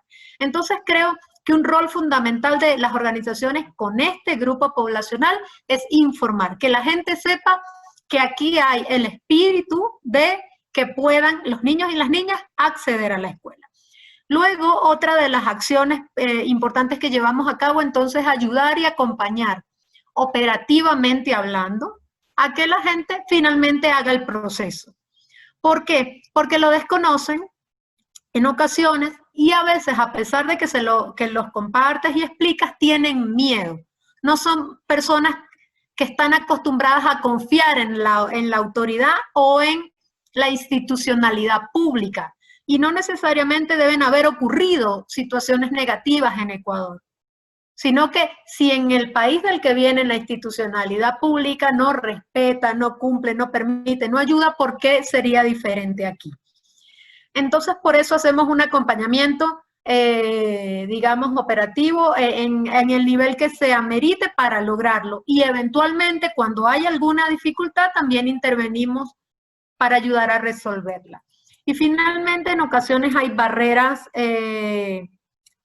económicas o relacionadas con el acceso a materiales que también intentamos ayudar o contribuir al respecto. Lo que sucede es que, bueno, sabemos todos que hay una necesidad muy grande para la capacidad que podemos tener en ese sentido las organizaciones. Con lo cual, este es el trabajo que hacemos y lo otro valioso que creo que existe en la mayoría o en todas las organizaciones es el interés y la confianza de que podemos unir esfuerzos con las iniciativas, los planes y programas que se están impulsando desde lo público. Es decir, es muy interesante mirar y trabajar en un país donde puedes ver que hay una voluntad de implementar un acuerdo como el 25A. No estamos diciendo que todo es perfecto, nada es perfecto en ningún lugar del mundo, pero el hecho de saber que puedes trabajar en esa dirección y que para eso una muestra es que esta iniciativa, no solo de este webinar, sino también este curso es apoyado, impulsado y en un punto pues liderado por el Ministerio de Educación. Entonces, en ese sentido, creo que las organizaciones también tenemos un rol en decirle al Estado, mira, esto es importante, pero por el otro lado trabajar con el Estado y que el Estado también vea que tenemos esa disposición de hacer. Con el nivel o el alcance que tenemos, que a veces es grande y a veces es pequeño, porque las organizaciones somos diversas, ¿no? Y bueno, creo que este es el aporte y en esto trabajamos día a día las diferentes organizaciones y el Consejo Noruego para Refugiados está absolutamente comprometido con unir esfuerzos con los actores locales y nacionales que sea necesario para contribuir a que los niños, niñas y adolescentes pues puedan acceder a la escuela porque es un factor fundamental de protección, como ya decíamos antes. Muchas gracias, Isabel, por comentarnos también desde las organizaciones no gubernamentales, desde las organizaciones de la cooperación internacional también, cómo están pensando en fortalecer. Creo que eso es fundamental, algo que tú has mencionado, y es que el rol que tienen las organizaciones de cooperación internacional es apoyar justamente las iniciativas desarrolladas por los estados. Y creo que este es un tema importantísimo, la atención, la inclusión de personas en situaciones de vulnerabilidad debería ser una prioridad para todos los estados del mundo, ¿no? Porque solo así lograríamos como tener estas sociedades mucho más inclusivas. Muchas gracias por tu respuesta. Y ahora yo quisiera preguntarle a María Elena. María Elena, ¿nos podrías contar un poco más sobre este curso que ha motivado estos webinarios, del que también ha mencionado ahora Isabel, que se ha generado para hablar sobre todas estas, las personas en situaciones de vulnerabilidad? ¿Podrías, por favor, comentarnos cómo este curso aborda el proceso de reflexión y de sensibilización para entender a las personas en situación de vulnerabilidad? Por favor. Perdón. Ok, bueno, el curso Sensibilízate, particularmente este modo 3 que profundiza mucho en las diferentes situaciones de vulnerabilidad, cuando lo diseñamos, cuando estábamos planteando cuál iba a ser la estrategia metodológica, pensábamos mucho cómo llegar a los participantes, de qué manera podemos conversar sobre estos temas que a veces se los dice, se los nombra como nociones que circulan en el ámbito educativo, pero no siempre nos detenemos a entender de qué se tratan. Y considerábamos que la mejor estrategia para poder entrar es justamente trabajar en entregar información y generar este espacio que nos permite empatizar, ¿no?, con las situaciones que pueden estar viviendo otras personas. Sobre todo desde el punto de vista de que todos somos sujetos humanos que en algún momento nos sentimos vulnerables y en algún momento de nuestras vidas podemos atravesar una situación de vulnerabilidad. Entonces, no ver quizá estas situaciones de vulnerabilidad como algo tan lejano, sino como algo que quizá puede atravesarse en algún momento puntual de nuestras propias vidas, ¿no? En este sentido, al trabajar las 16 tipos de situaciones de vulnerabilidad que están incluidos en el acuerdo, lo que hicimos fue tratar de hacer un trabajo de contextualización, es decir, tratar de explicar con mucha claridad de qué se trata cada una de estas situaciones, cuáles son los contextos sociales y psicosociales que albergan estas situaciones. ¿Por qué? Porque también nos habíamos topado que muchas personas manejan estos términos, pero no saben lo que implican necesariamente. Entonces, nos pasaba, por ejemplo, cuando hablábamos del tema de trata, que hay muchos participantes que han usado el término de trata, saben que se trata de un delito, pero no entienden a cabalidad la gravedad de lo que implica todo, no sé, el crimen, las organizaciones criminales que están alrededor de estas redes de trata. Entonces, la idea fue entregar información de tal manera que los estudiantes o los participantes de nuestro proceso de formación puedan entender las implicancias de cada una de estas situaciones de vulnerabilidad. También les entregamos datos estadísticos, por ejemplo, que permiten también clarificar estos temas. Por ejemplo, cuando hablamos, voy a citar algunos ejemplos, pero por ejemplo, cuando hablamos de embarazo adolescente, hablamos sobre los costos sociales y económicos que tiene para el Ecuador el no abordar casos, el no prevenir estas situaciones de embarazo adolescente.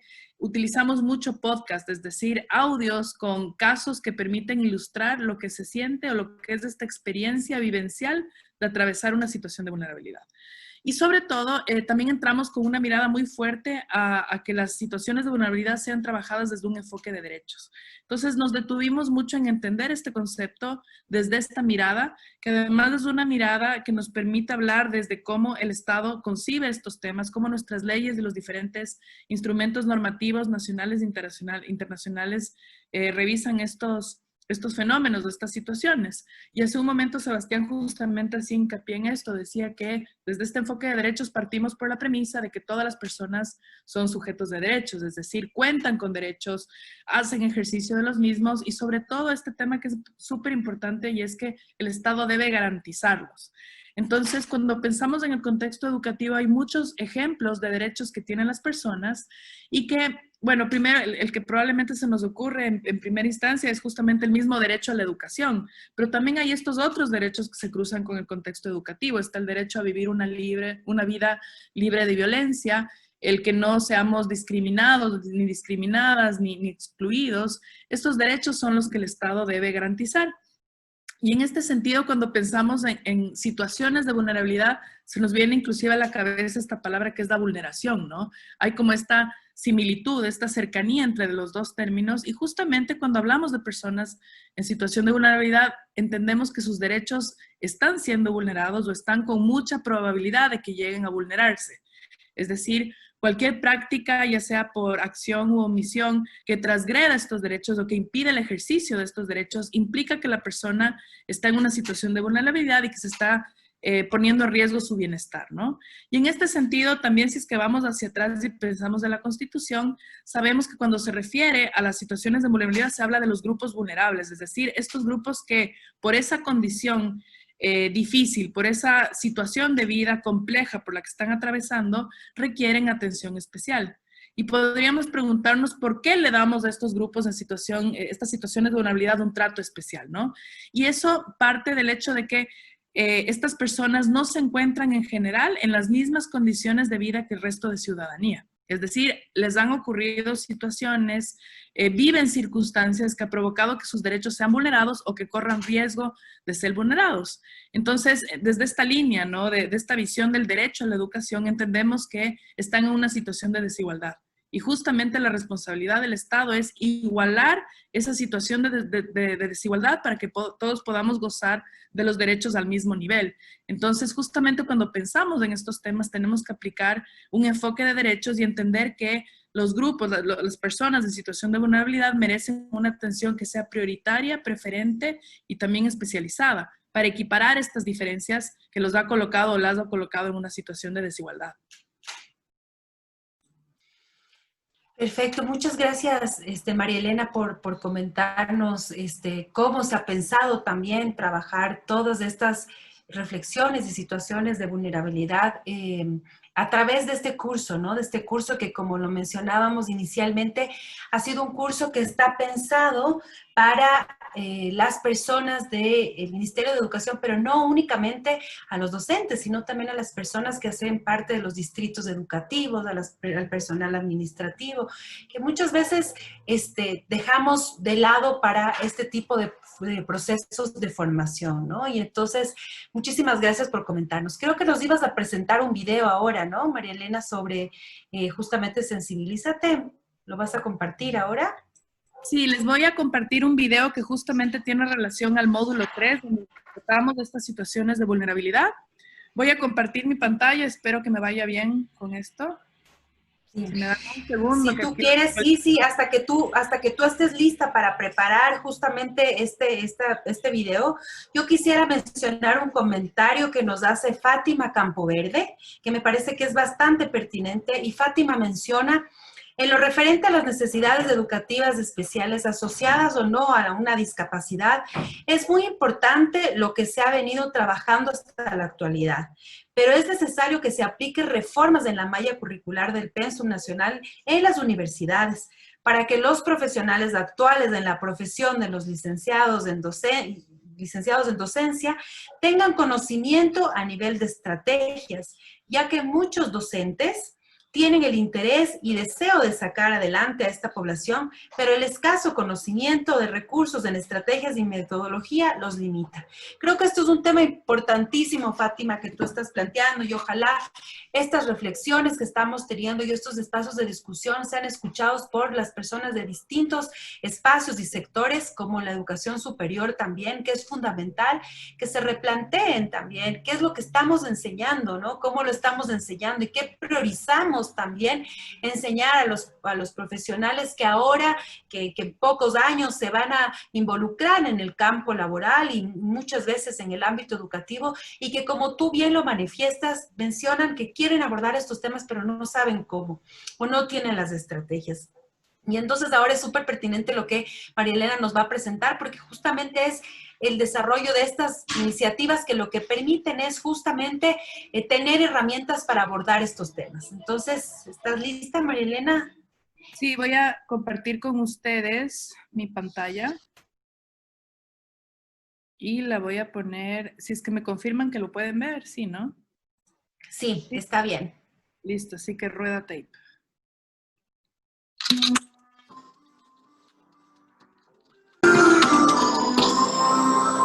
Bienvenidos nuevamente. Ya estamos en el módulo 3 de Sensibilízate. Hoy reflexionaremos sobre qué es la vulnerabilidad y sobre las diferentes situaciones de vulnerabilidad que pueden experimentar las personas. Todas y todos podemos habernos sentido vulnerables en algún momento de nuestras vidas. La vulnerabilidad nos hace sentir más débiles, susceptibles y sobre todo sin la capacidad para responder adecuadamente a nuestro entorno. Una situación de vulnerabilidad corresponde a la existencia o aparición de una amenaza o un peligro ante el cual la persona o grupo de personas tiene poca o nula capacidad de protección o respuesta. Las situaciones de vulnerabilidad pueden o no ser permanentes. Pueden darse por diferentes condiciones, personales, socioeconómicas o políticas, que vive la persona. Pueden traer consigo consecuencias biopsicosociales que afectan diferentes aspectos de sus vidas. Hay muchas historias alrededor de las situaciones de vulnerabilidad, como lo que sucedió con Micaela, una niña que fue abusada sexualmente por un conocido de la familia, lo que desencadenó varios problemas que la afectaron aún más. Para Micaela, como para otras víctimas de violencia sexual, sus derechos fueron gravemente vulnerados. Además de que este hecho le acarrió una serie de secuelas psicológicas y sociales tan fuertes que tuvo que interrumpir su proceso de educación. Micaela se sentía asustada, insegura y desprotegida. Micaela requería la atención especializada de parte del Estado, de varias instituciones de salud, justicia, educación, etcétera, para que sus derechos sean restituidos y reparados. Se aplicaron las rutas y protocolos frente a casos de violencia, y Micaela fue apoyada y motivada para que pueda volver a la escuela. La institución educativa se focalizó en brindar a Micaela todo el apoyo educativo, psicológico y psicosocial necesario para que regrese y permanezca en las aulas, sintiéndose cómoda, apoyada y protegida. Esto se logró con un trabajo conjunto entre los miembros del DESE, docentes y autoridades, además de su familia, con el fin de facilitar su acceso y asegurar su permanencia y la culminación del proceso educativo. Micaela es un caso claro de una situación de vulnerabilidad relacionada con la violencia, en donde la comunidad educativa intervino adecuadamente, apoyándola y velando para que sus derechos no vuelvan a ser vulnerados. Detrás de las situaciones de vulnerabilidad hay historias complejas y de dolor, pero también de lucha, resiliencia y superación. Recuerda que todas y todos podemos enfrentar una situación de vulnerabilidad en algún momento de nuestra vida. Sensibilízate para entender mejor a las personas en situación de vulnerabilidad.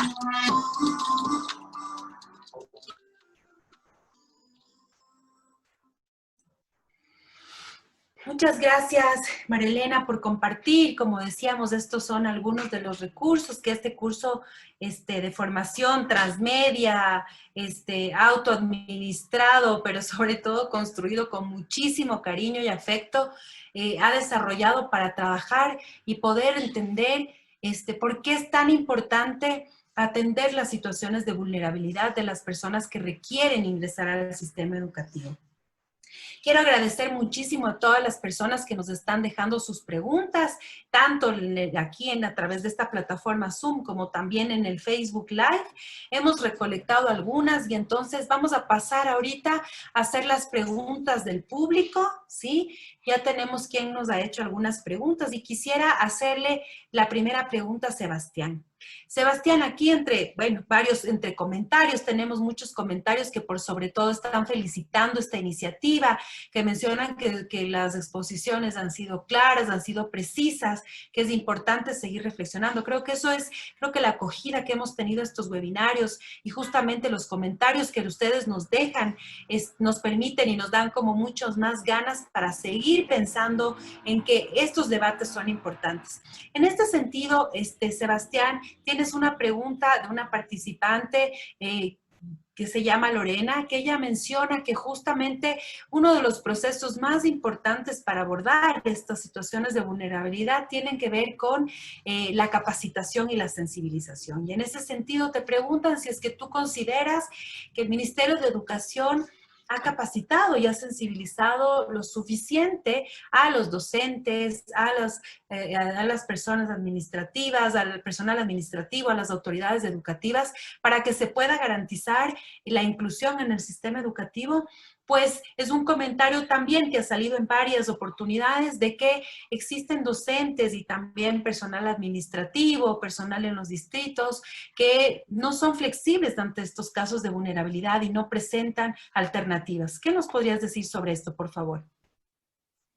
Bueno, muchas gracias a Lorena porque nos permite también decir que este no es un proceso que termina ni con este ejercicio de hoy, ni con la posibilidad de que Isabel o Marilena o tú, Fernanda, Carla, etcétera, alguien pueda dar un curso y una charla solamente, sino que este es un proceso en el que hay que considerar que continuamos trabajando y no se falta muchísimo por avanzar. Así que desde ningún punto de vista podemos creer que todos los docentes y todo el personal está capacitado 100%.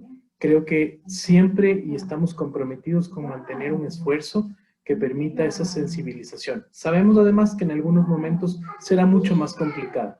Tú incluso, Fernando, mencionabas otros temas en los que nos pasa lo mismo.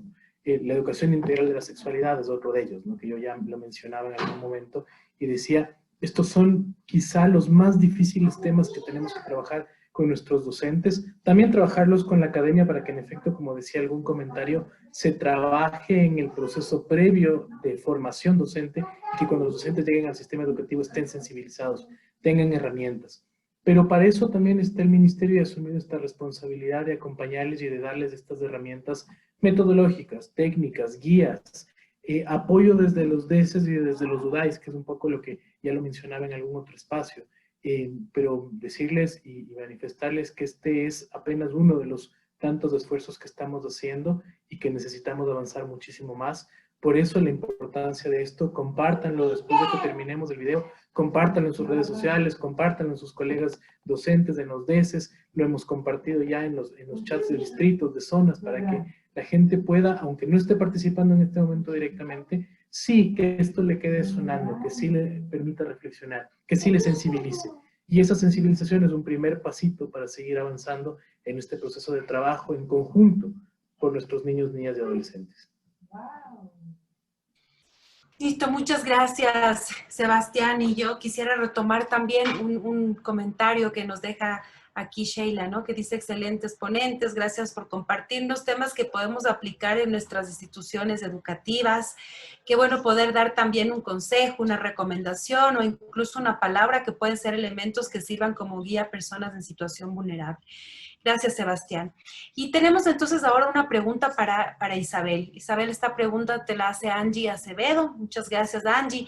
Y dice, quisiera hacer una consulta a los panelistas. Por ejemplo, como lo enuncié en un comentario anterior, en Colombia y en departamentos como Norte de Santander, en regiones como el Catatumbo, se presentan familias con variedad de vulneraciones.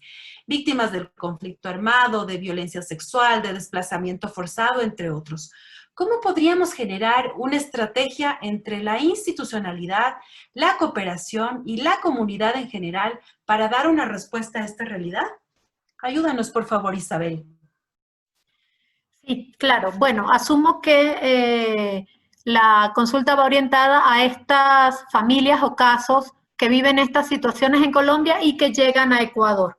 Probablemente a diferentes provincias, pero a algunas provincias de la frontera norte reciben con más frecuencia este tipo de casos.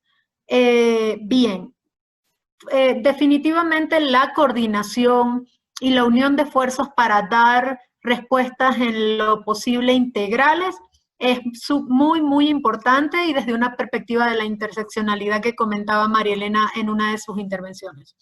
En ese sentido, creo que es importante, dependiendo de la provincia o la localidad de la que estamos hablando, poder identificar cuáles son los actores que están en esa localidad.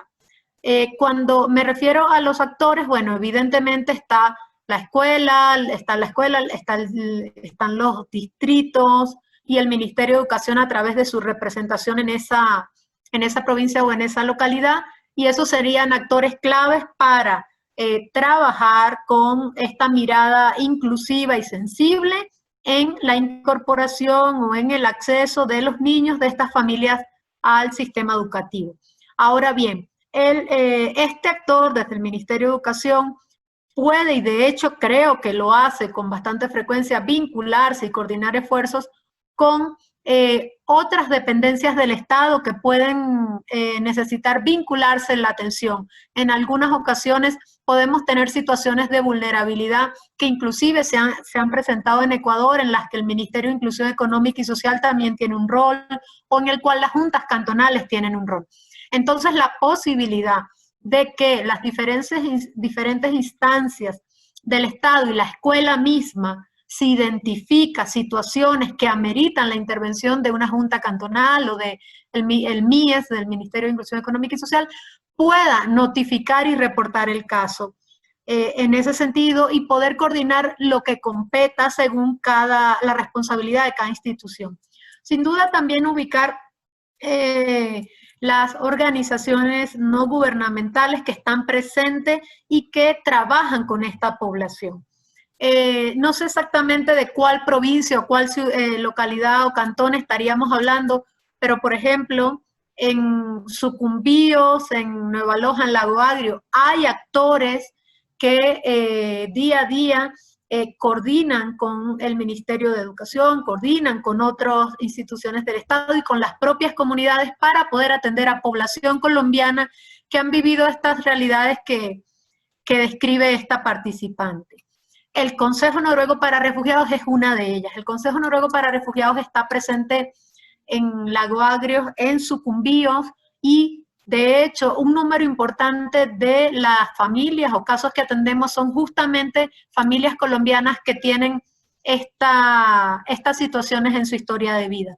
También el Consejo Noruego para Refugiados está en Esmeraldas, que es otra provincia que también recibe personas que vienen de Colombia, y estamos en completa disposición de coordinar para contribuir a una respuesta un poco más integral a estos casos. Ahora bien, no solo estamos nosotros, hay otras organizaciones, también hay agencias de Naciones Unidas en diferentes localidades que también trabajan en esta dirección. Con lo cual yo, en lo que respecta al Consejo Noruego para Refugiados, lo que dejo a disposición es que puedan entrar a la página web del Consejo Noruego para Refugiados, donde van a encontrar, seleccionan Ecuador, en la lista de contactos ubican Ecuador y van a encontrar los números telefónicos de los 10 lugares a nivel nacional donde nosotros estamos y desde donde estamos en completa disposición de conversar e impulsar y contribuir a esta mirada para la atención a estos casos. Listo, muchísimas gracias Isabel por tu respuesta, por también tratar de contextualizar la misma y tratar de dar las mejores alternativas para poder plantear una respuesta frente a estas realidades que nos plantean las personas que nos están escuchando y que nos están viendo. Y ahora, María Elena, nos dejan una pregunta para ti de Lady Ávila. Y esta pregunta dice, ¿qué determina en sí la vulnerabilidad? ¿La situación o la capacidad de la persona para afrontar la situación de vulnerabilidad? ¿Podrías, por favor, contestarnos? Ya.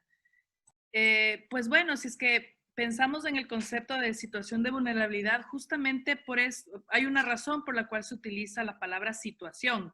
No hablamos de hechos de vulnerabilidad, no decimos condiciones de vulnerabilidad, utilizamos ese concepto, esa noción que es la situación, porque lo que hacemos es analizar cuál es el contexto, cuál es esta situación de vida que tiene la persona, a partir de la cual no puede gozar, no puede tener el mismo ejercicio de derechos que otras. Entonces, por eso utilizamos y nos basamos en la situación para poder definir esta condición. No nos referimos tanto a la capacidad de la persona de respuesta, porque esta capacidad de responder a la situación de vulnerabilidad va a ser diferente.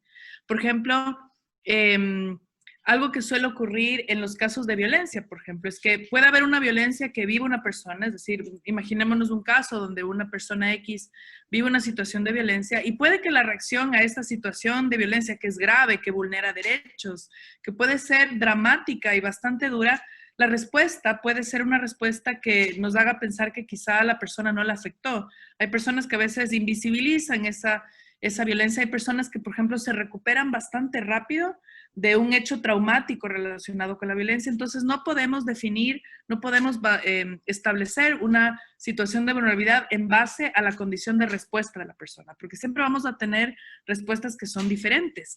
También ahí tenemos que considerar el factor que es la resiliencia, es decir, las personas utilizan o están en capacidad de utilizar una experiencia adversa para poder superarla y también aprender, sacar algo positivo, algo de provecho de esta situación que ha sido difícil. Entonces, siempre en estos contextos trabajamos justamente desde esta mirada de la resiliencia, ¿no? Tratamos de promover la resiliencia pero no por eso podemos de alguna manera exigirle a las personas que respondan favorablemente. Cada persona tiene su manera de lidiar con las consecuencias, con los duelos, con las pérdidas y con todas esas circunstancias que engloban una situación de vulnerabilidad. Entonces, en realidad la respuesta sería que nos centramos en la situación. Y al pensar en esta situación, pensamos justamente en el contexto. No hay una receta, no hay como una manera de entender las situaciones de vulnerabilidad que sea muy estricta, muy cuadrada, ¿no? Siempre ahí tenemos que ver qué condiciones sociales, qué condiciones económicas, qué condiciones familiares están alrededor de esa situación de vulnerabilidad para poder entender también su complejidad y su gravedad. Perfecto, muchas gracias, María Elena, por la respuesta que planteas también a la pregunta de Lady, ¿no? Y bueno, como ha sido ya costumbre en nuestros webinarios, vamos a pedirles ahora a todas las personas que están aquí participando con nosotras, que estamos como alrededor de como 370 personas por aquí en el Zoom. Ya me van a pasar también el dato de cuántas personas estamos también ahorita, nos están mirando a través de Facebook. Les agradecemos un montón por esto. Y entonces ahora vamos a volver a hacer un ejercicio con ustedes y les vamos a volver a poner en el chat de aquí del Zoom y también en el del Facebook un link, ¿sí? Un link para que podamos contestar otra vez a un pequeño formulario. En este formulario hay 2 preguntas, ¿sí? La primera pregunta dice, ¿cuál fue la situación de vulnerabilidad que no conocías y que aprendiste en este webinario? Marca la situación que aprendiste hoy, ¿sí? Es importante que podamos, si es que aprendieron alguna, si es que alguna que no sabían, ahora la pudieron profundizar, es importante que nos permitan saber.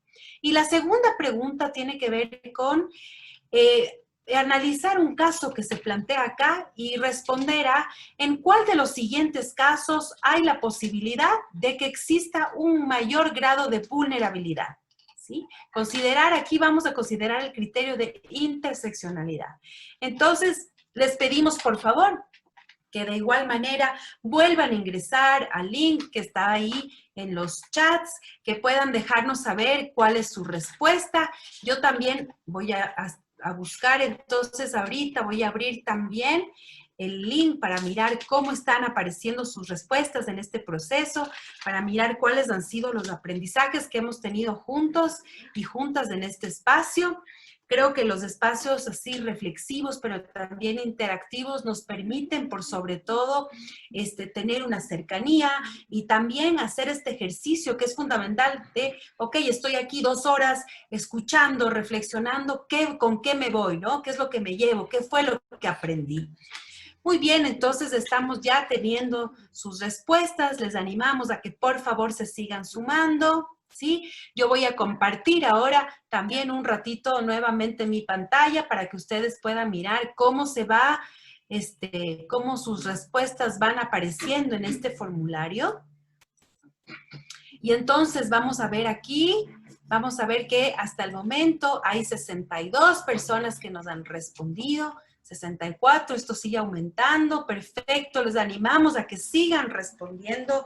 Es importante hacer este ejercicio, como les decía anteriormente, para saber qué nos llevamos, ¿no es cierto? ¿Qué es lo que hemos aprendido en este espacio? Tenemos 78 respuestas y mencionan justamente que la situación de vulnerabilidad que no conocíamos antes de este webinario y que nos ha permitido ahora saber, conocer un poco más, tiene que ver con las personas sin documentación de identidad. Vemos que esta es la vulnerabilidad que más hemos aprendido, ¿no? Entonces tenemos que el 58% de las personas que están respondiendo este recurso nos dicen que el día de hoy han aprendido que las personas sin documentación de identidad se encuentran en una situación de vulnerabilidad. Esto quiere decir, y sobre todo enfocándonos ahora en el sistema educativo, que cuando nosotros desde el distrito educativo, en la institución educativa, recibamos una persona que no tiene documentación de identidad, pero que quiere estudiar, que quiere integrarse, tenemos que brindarle opciones porque se encuentra en una situación de vulnerabilidad, ¿sí? Sigue subiendo esto, hay 155 157 personas que han respondido esto y miren, todavía predomina que esta es una de las situaciones de vulnerabilidad que hemos aprendido hoy. Qué importante, ¿no? También otras personas, uno de los números más altos también hace referencia a las víctimas de trata, ¿no? Que también esa es una situación de vulnerabilidad y que se han aprendido en este espacio. Qué importante, ¿no? Aparece también otra como las personas en situación de movilidad humana, que es otra de las que se ha aprendido acá. Sí, víctima de trata también, aparece por aquí también las personas privadas de la libertad. Y sí, las personas privadas de la libertad también se encuentran en una situación de vulnerabilidad, ¿sí? Bien se menciona que para que nosotros estemos seguros, necesitamos varios factores de protección que en nuestra vida estén interactuando y que nos permitan poder tomar decisiones adecuadas. Muchas veces cuando lo que nos rodea no son los factores protectores, sino más bien factores que son perjudiciales, pueden promover que podamos realizar actos que no están de acuerdo a los criterios, a las reglas, a las normas que ha establecido una sociedad, ¿no? Por eso es importante hablar sobre los términos de rehabilitación social y en ese sentido las personas privadas de libertad también son personas en situación de vulnerabilidad. Tenemos 209 respuestas, 210. Gracias, muchísimas gracias por irse sumando. Y con relación a la segunda pregunta, en la que mencionamos este ejemplo, ¿no? Este caso que hemos puesto acá para que podamos reflexionar justamente sobre cuál es el caso en el que existe un mayor grado de vulnerabilidad. Y vulnerabilidad, hablamos también en este caso de la interseccionalidad que explicaba justamente María Elena y que Isabel también hacía referencia, que son a estas distintas formas de vulnerabilidad que confluyen en una misma persona, en una misma comunidad, en una misma familia. Tenemos que justamente el 89% de las personas que han respondido esta encuesta menciona que la persona en un mayor grado de vulnerabilidad es el adulto con problemas de consumo de drogas que se autoidentifica como mestizo, pero pertenece a un segmento de ingresos bajos. Entonces aquí si vamos analizando justamente el estar en una situación de consumo problemático de drogas, ¿no es cierto?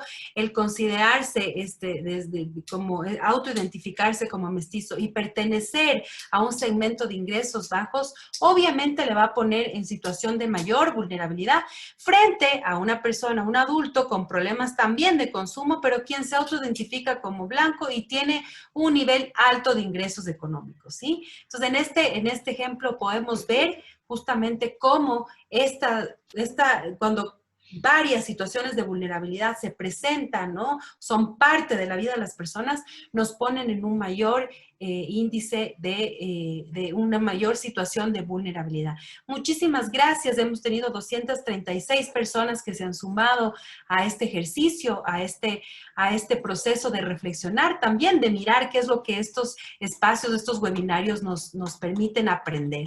Y entonces, con todo esto, como hemos visto durante este espacio de reflexión, existen diferentes situaciones de vulnerabilidad en nuestra sociedad y desde el sector educación se busca reconocer las barreras que se enfrentan para garantizar a todos y todas las personas el derecho a la educación. Justamente el Acuerdo 025A responde a esta realidad, reconociendo diferentes situaciones de vulnerabilidad y entregando directrices que permitan garantizar este derecho. Yo les quiero invitar a todas las personas que ahora nos están viendo, que nos están escuchando, que además están inscritas en el curso Sensibilízate, que lo hagan, ¿sí? Que participen activamente, que llenen las actividades, que aprendan, que reflexionen por qué es tan importante tener una herramienta como el Acuerdo del 25A para poder incluir a las personas en situaciones de vulnerabilidad al sistema educativo. Muchas gracias por la gran acogida que ha tenido este curso. Tenemos en la primera cohorte alrededor de 850 personas inscritas, pero no solamente necesitamos que se inscriban, sino que también hagan el curso. Cada módulo les plantea varias actividades, reflexiones, juegos, les invita a tener recursos audiovisuales, videos, podcasts para seguir aprendiendo sobre las diferentes situaciones de vulnerabilidad en el sistema educativo y sobre todo cómo nuestro rol desde integrantes de la comunidad educativa podemos facilitar y la construcción de un sistema de educación, una escuela, un colegio, una institución educativa inclusiva. Así que anímense, hagan el curso, creo que va a ser una experiencia positiva. Y para las personas que en esta primera corte no pudieron inscribirse, van a abrirse muchas más cohortes para que se puedan seguir inscribiendo y participando. ¿Sí? Les invitamos por último, yo antes de eso quisiera agradecer muchísimo a Isabel. Isabel, muchísimas gracias por acompañarnos, por venir acá, por reflexionar con nosotras en este espacio, por permitirnos también conocer cuál es el trabajo que desde el Consejo Noruego para Refugiados se está realizando y sobre todo contarnos las experiencias de qué es lo que sucede con los niños, las niñas, los adolescentes que se encuentran en situaciones de vulnerabilidad. Gracias también, Sebastián, por estar acá con nosotros, por dejarnos saber el trabajo que están haciendo a diario, por todas las iniciativas, las estrategias que con mucho esfuerzo están planteando. Conocemos que esa dirección es una de las más importantes que tiene el ministerio, así que ánimo y muchísimas gracias por dejarnos conocer el trabajo y gracias también, María Elena, por dejarnos conocer también a través de estos espacios cuál ha sido como el objetivo, el pensamiento y las ganas que se han puesto para tener este proceso de formación y estos espacios que nos permiten seguir construyendo una educación inclusiva. Quisiera también mencionarles, invitarles al último webinario que va a ser parte de esta primera cohorte, que será el día lunes, seguidito, o sea, les dejamos este fin de semana para que puedan relajarse y el lunes otra vez nos activamos con Sensibilízate. Vamos a tener en este webinario el día lunes también a las 4 de la tarde, en la que abordaremos el módulo 4 del curso, Sensibilízate para una educación que respete la diversidad. Vamos a tener la participación, como en todos estos webinarios, de personas muy interesantes, muy generosas que nos comparten sus reflexiones y su trabajo, así que por favor conéctense también.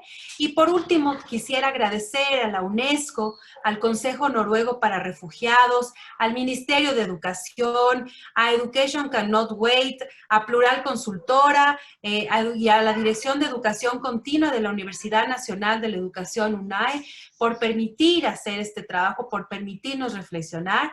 Y también quisiera agradecer muchísimo a las personas que también no vemos en estas pantallas, pero que están haciendo un trabajo para que podamos estar aquí, para leer las preguntas, para responder a sus comentarios, a Marcela, a Carla, a Andrés, que nos abre esta plataforma. Muchísimas gracias también por estar acá. Y bueno, vamos todos a sensibilizarnos porque la educación es de inclusión. Muchísimas gracias a todas y todos y nos vemos el lunes. Gracias, hasta luego.